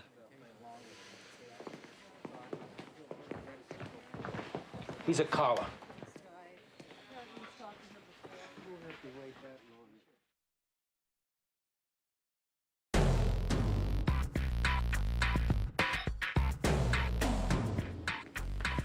Okay, car right over. I've been going through my head, trying to think of something I might have done to put me back in the joint. You wanna know what I come up with? No, we give up. Nothing. Not a damn thing. Because I swore when I got out last month, I played straight and I done that. I don't even jaywalk. That's not what we're hearing, Dario. All right, well, now go ahead. I'm ready. I want to hear what the hell people are saying. You know a cop named Mike Dominicelli? Not personally. I know he's boning my ex-old lady.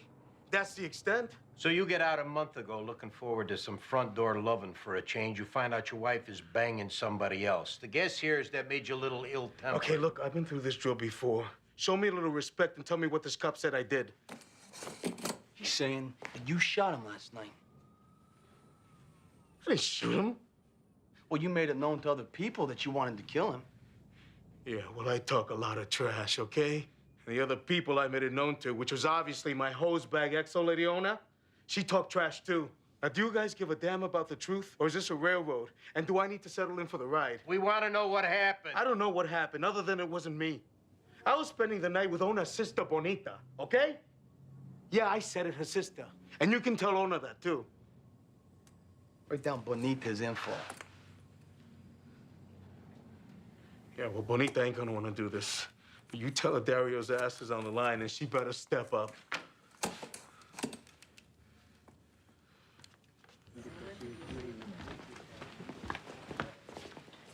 Counselor? Detective? You know, you hear so much, maybe we should clear out a drawer so you can keep a toothbrush or a change of clothes handy or something. I'm not ready for that kind of commitment, but thanks, though. Just looking out. Anything on the shot cop? Yeah, he's gonna be all right. We've been busy with a bodega stick-up. Oh, you need me? Yeah, one of the perps turned up at Bellevue ER with a bullet in his butt. Bodega owner picked him out of a photo array along with a running buddy of his. The bodega owner shot him? Yeah, apparently he got one of the perp's guns when he laid it down on the counter, followed them outside, shot, and hit one of them. He's been robbed repeatedly. And he's got the right to defend himself. Well, as soon as the perps ran out, he should have put the gun down. Yeah, well, looking back, I should have not worn mutton chop sideburns in high school, but it seemed like the right thing to do at the time.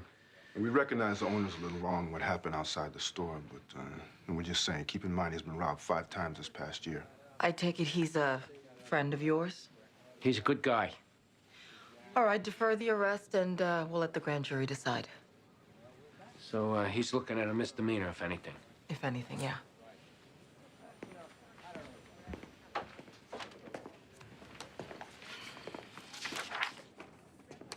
So we on for tonight? Yeah.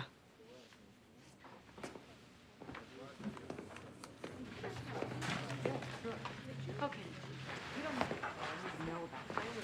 So anything on our cop? We got a suspect. Connie's checking his alibi. We got a DOA shot in his apartment over on Broome. Greg, you're up. Dario checks out. What did you say? He was with her last night at her apartment. He left at 9 a.m. No way she's covering for him? But she was so freaked out about her sister possibly finding out. I took it as genuine. You come back at Dominicelli yet? No, we were waiting on this. Head back to the hospital and hit him up. Yeah, okay. Hey, Diane, maybe you want to come and occupy the wife if she's there. Sure. God, I hate getting involved in this. You want off? Where in that did I say I wanted off? Whether we like it or not, we gotta investigate the case. Just as aggressive as any other. Oh, is that how it works? Yeah. In the future, when I extend an offer for you to drop off a case you're uncomfortable with and you don't want to take me up on it, just say no, I got it. And we'll save each other some time. Cool? Now it's gonna start. You watch.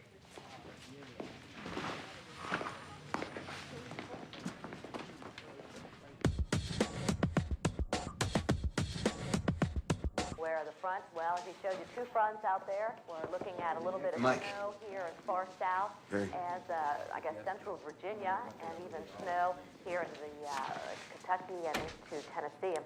Anything on the perp? Who are we talking about? The carjacker. Your girlfriend came forward. What? Just like I said, she figured it was her ex who shot you. But we looked into that, and he alibied out. My wife went home, right? She ain't outside. Who knows about Ona? Just us. And we're keeping it that way, right? Because she's got nothing to do with me getting shot. Who does? I'm telling you, I got carjacked. Mike, you're a cop who got shot. They're putting together a task force because of it. There's rewards out. It's on the news. The sooner you tell us what happened, the sooner we quit wasting our time chasing lies and start spending it on damage control. I'm telling you, I don't know who shot me. All right, then at least tell us what you were doing on the Lower East Side at 6 a.m. with your damn gun and shield under the seat. Were you with the pros?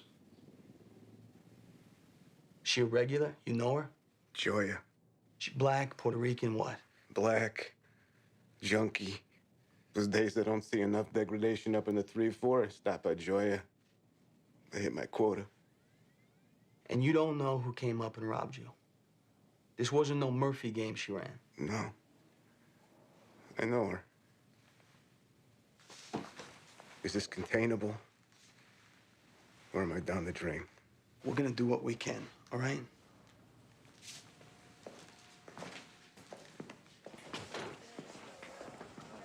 And? He was with the pros. Somebody jacked him up in the midst. You don't know. We got a name to go on. He's gonna have some explaining to do when he gets home, huh? Dr. Carreras? Diane. Oh, my God. How are you? I'm great. Wow, it's great to see you. You too. How are you? I'm great, too. What a nice surprise. This is Danny Sorensen and Andy Sipowicz. This is Dr. Carreras. He was Bobby's doctor. And the only good thing I remember about being here. Yeah, we met. I remember. Hey, we'll get the car. Give me a minute, okay? See ya. So, things are good, huh? No complaints? You know, I always wanted to get in touch with you and tell you how much it meant to me, what you did, how you were there for us, because I don't know if I ever conveyed that. It's funny because I always wanted to call you too and check in, but No, I know. Time goes by and... well, it's great seeing you. You too. I gotta go. Absolutely. You know, maybe we should get coffee sometime or something. That'd be great. I'd love to. How about dinner? Yeah, how about tonight? It's a date. I don't mean a date. Do you have a card? Sure. Victor. Never even knew your first name. How embarrassing is that? Victor, yep. Good, I'll call you. Dinner tonight. That'd be great. I look forward to it. All right, I'll see you later then. Great.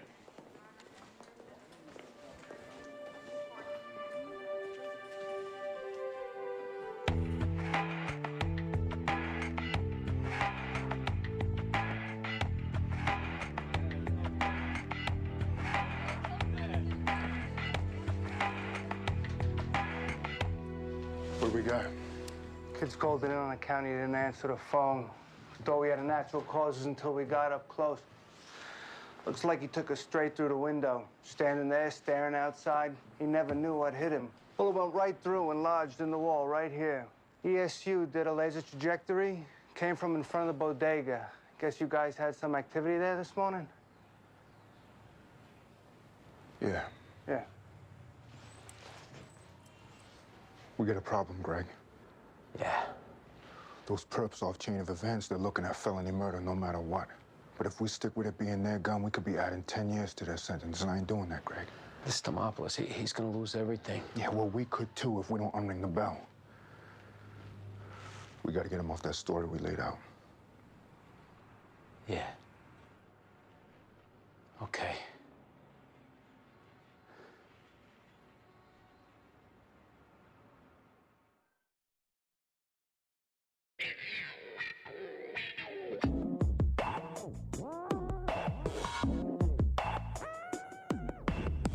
Who shot your John this morning? I don't know. It was dark and it was quick, and plus I felt my life was in danger. She's loaded.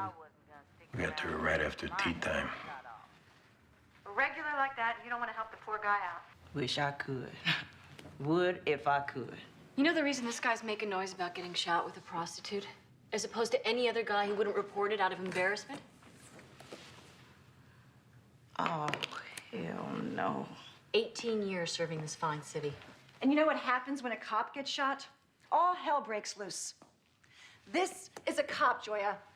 And life will become very difficult for you in the city if you don't help out. Polo. Puerto Rican named Polo. Deals beat bags in the village. Polo. You know Polo? I do. From the Bronx. He ripped off a dealer for a key a couple of years back. You can believe it. I'll go check and see if it's the same guy. If it is, we can get his picture. Is the Murphy game you two ran? No. Me and the John were doing our thing, and Polo run up, and the John reached for the gun, and boom. Write down everything about Polo, and you can stay here while we check it out. Now, me and Polo, we got a history, okay? We did run games on Johns before, but not this time. So Polo's probably going to say you were in on it, right? Right, but he a liar, don't trust his ass. His gun, his finger, all him. Freak.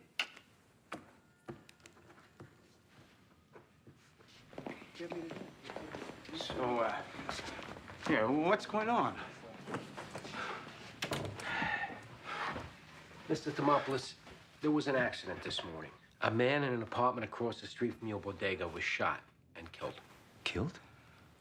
Who? His name was Ben Torres. Oh, my God, Ben. The bullet came from your gun when you fired at those guys who robbed you. We're gonna do everything we can to help you out. No one's blaming you. Everyone's clear this was a freak accident. So what do we do now? We're gonna talk to the DA. In the meantime, you've got to get yourself a lawyer. Saying it wasn't my gun, does that help me? We're gonna have to go back to the truth. We're gonna have to say it was your gun. There's too much involved to try and go with the other story.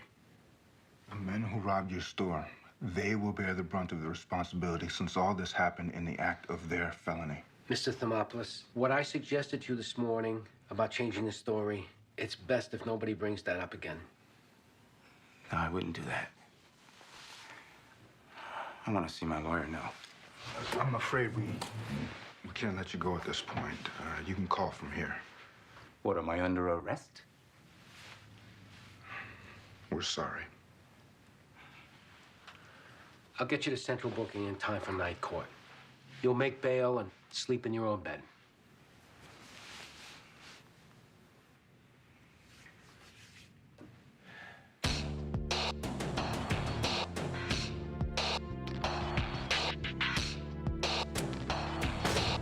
Get your hands up!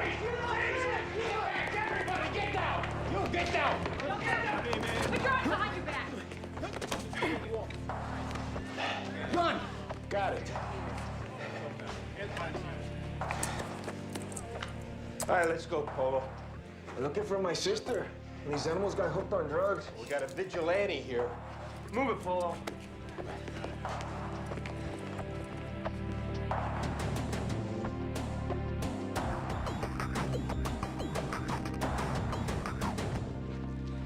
Okay, so I'll get you some names, some bigger dealers. Did you work with me on the gun? That's not our department. Then what's going on here? We're waiting for your fillers. Feelers? What is feelers? The fillers in your lineup. What lineup? Some guy's saying you shot him while he was with the whore in his car or some other damn thing. They should be here any minute. I didn't shoot no guy in a car, okay? That's ridiculous. You matched the description he gave. Plus, the whore says that she recognized you, knew you from the neighborhood. The whore in the car? Yeah. ¿Qué tal, Polo? Who's this now? I'm an old friend of Johnny Santos. Who's he? He's the guy you ripped off for a Kia Coke up in the Bronx. He's the guy currently doing time upstate. He's the guy who wants you dead. Unless we're talking about a different Johnny Santos. Must be. Johnny's cousin, Big Ray, took over. You remember Big Ray, right? I know he remembers you. Big Ray's in prison, too. Key witness against him mysteriously disappeared. All right, what is this, okay? Is this about a lineup or what? So here's your choice. You can tell us how it was a simple robbery gone bad this morning, and we'll work with you on the statement. Or I give a tip to Big Ray. Let him know Polo's making friends with the boys at the 15th Squad. You'll be walking out the door in an hour. The next thing we're all gonna hear are the tires squealing on Big Ray's Eldorado. Your past just caught up with you, Polo. And it's either Big Ray or us. Who's it gonna be? Tengo que pensar esto. No, tú vas a decidir ahora o yo hago la llamada. All right. I tried to rob the guy in the car. He grabbed the gun. He went off accidentally. And it was Joya's idea. Don't believe that bitch. Well, don't be saying that just to get even with her. Her idea. All the way.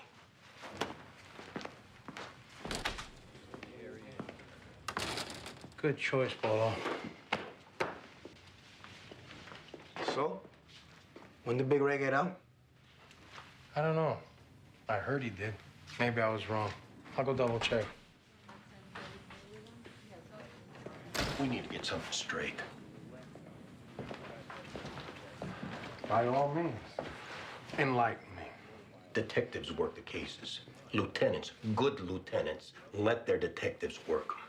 Is it all about turf with you or results? Because I need to know. It's about respect. But you don't seem to be showing me at all. Hey, if you miss the action, go back undercover in narcotics. Till then, you're a lieutenant. Ask around what they do if you don't believe me. I don't give a damn what everybody else does. I'm about results, and I saw an opportunity to get some. That was our interview, and we had it going where we wanted. We were going to drop the fact that Joya put it all on him and let Polo react. But then you had to come in on your white horse and show off your Espanol. I came in because I had a history with that guy. Yeah, I know you told us earlier, and you should have waited to see if we hit a dead end, at which point you wouldn't have had to come in, because we would have come to see you to ask for help. That's fair enough. All right, then. All right. We'll be heading back over to the hospital now, I guess, and we'll keep you posted. Please do.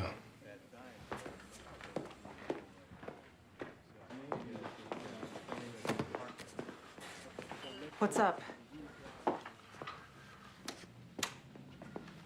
When that bodega owner was shooting at those perps in the street, one of the bullets went into a nearby apartment and killed a guy.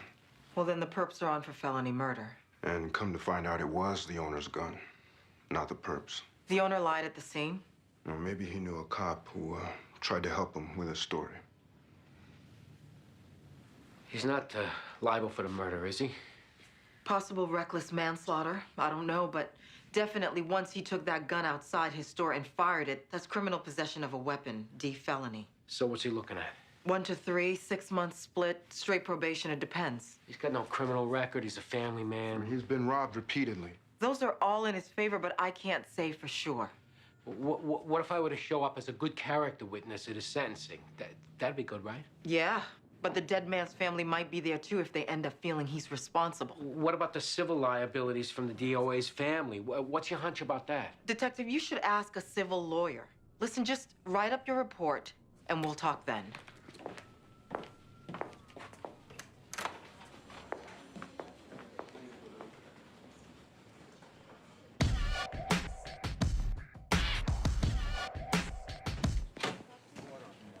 How's it going, Mike?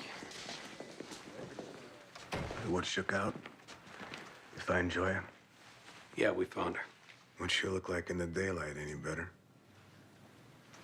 She gave us the skull she ran the Murphy game with. So Joya did run a game on me. Yeah.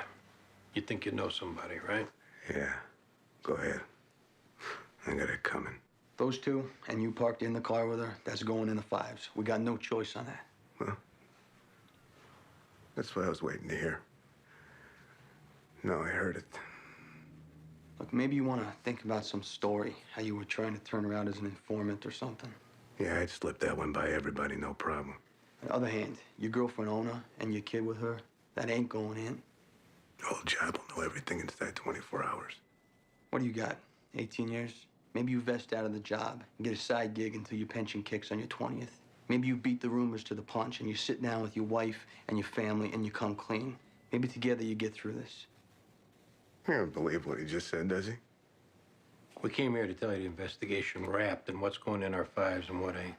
I want it known that I'm sorry for putting my family through this. You'll be all right, Mike. Hey, you could have got killed. Look at it that way. You're feeling overwhelmed right now, but it's not as big as you're making it. You're right. I'll be fine. I should just leave me alone so I can get some sleep.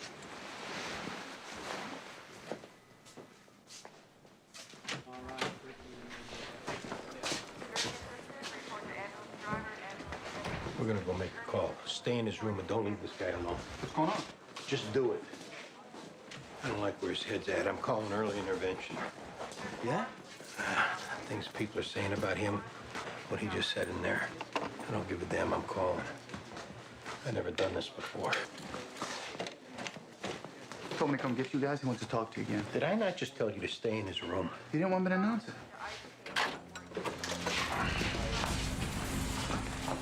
Mike! Mike! Oh, my God.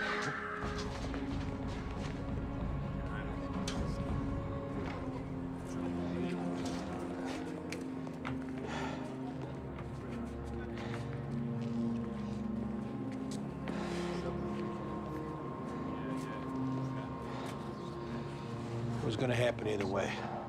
This isn't on you. Can we get him covered up here? Thanks.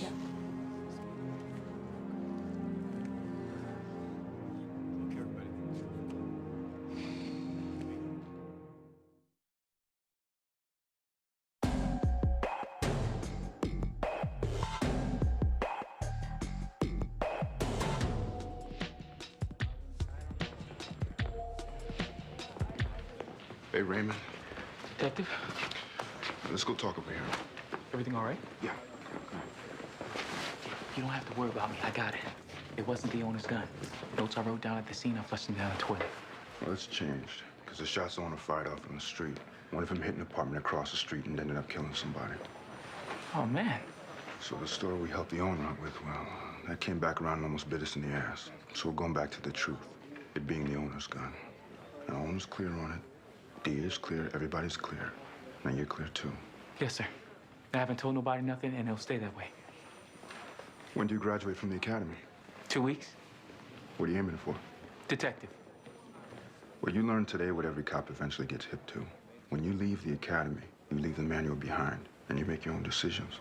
And if you want, when you want, you can change things, reshape things, let some things go. You can, well, you can lie. And good cops try and do it only to help somebody out they feel deserves it. But it's still lying. What me and my partner did today, what we tried to do, was lie to help that store owner on account of him getting robbed blind since he opened up shop. And we wish we never had to do it.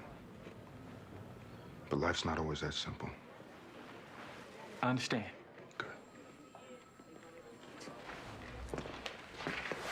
I'm around. So you look me up if you need me, okay? I'll do that.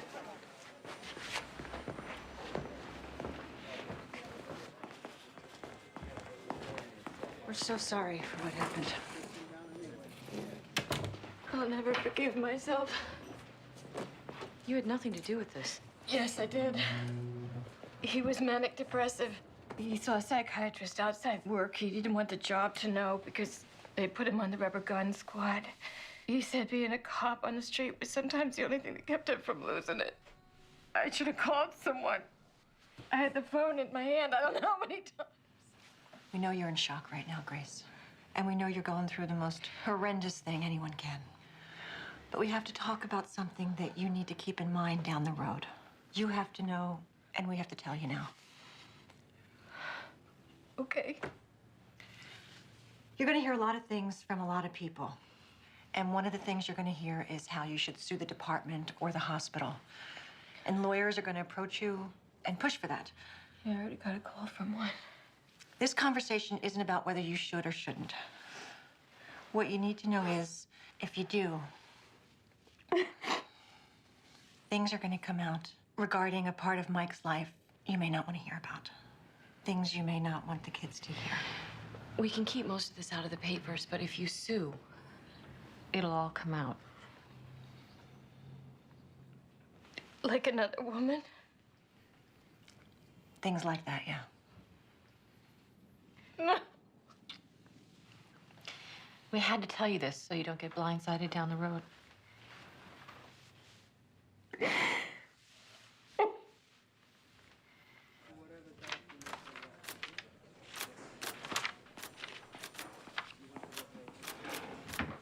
How'd she take it? Good as could be expected, I guess.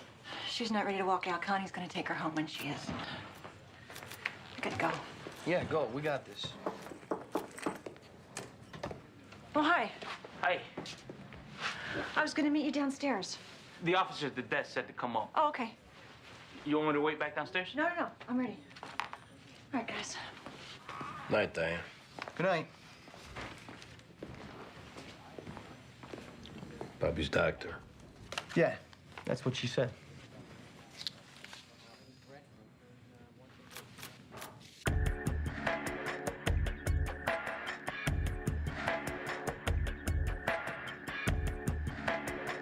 Listen, about today, you know Greg knew the owner, so if he was a little aggressive in pitching his case, well, that's why.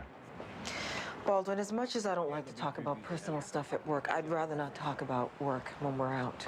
Come on, I brought it up, what, maybe twice? The only way I can do this is if we make it its own separate thing.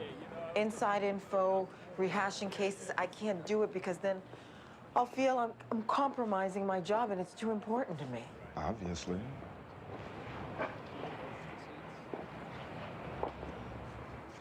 I want to share the good things other than work with you.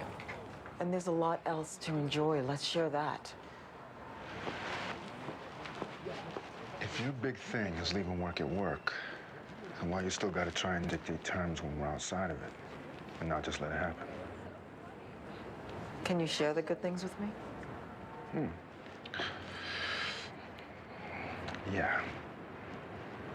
I can do that.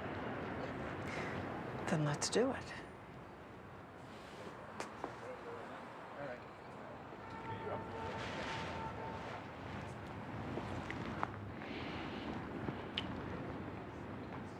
and no more terms.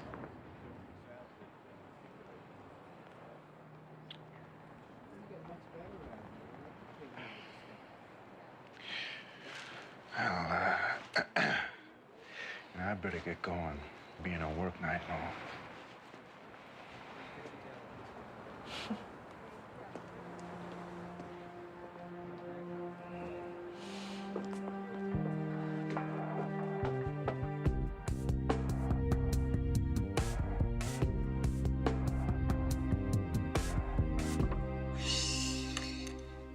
And what's this guy's superpowers? He can fly and be invisible. Yeah, huh? How about that one? I haven't decided yet.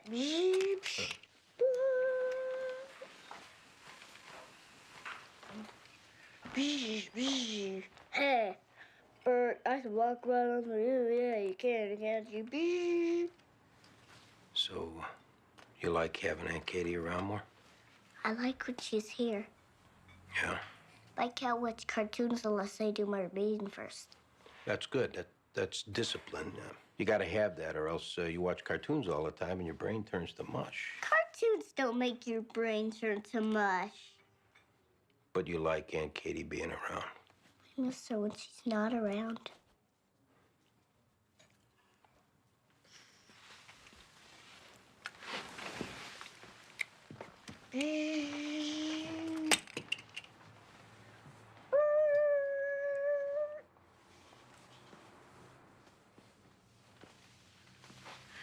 How's he doing? He just broke out the superheroes. He should be getting to bed soon. Yeah.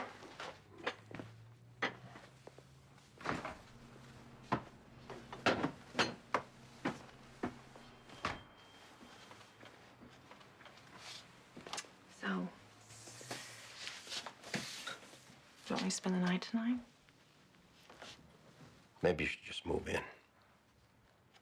Just drop everything and move in? You're good for Theo. You're good for me. And we're good for you, right? Yes, of course. So move in. We'll make a family and we'll raise Theo right. And I'm what? Your girlfriend? Your roommate, but we share the same bed? No, I want you to be comfortable, whatever you need to be comfortable, because this would be your place too. Well, if I move in and we make a family, Andy, I want it to be official. I need that to be comfortable. Okay, we can do that. Do you mean it?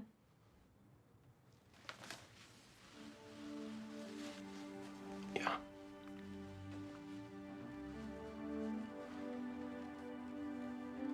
So we'd get married? Is that what you're saying? That's what I'm saying. Yeah.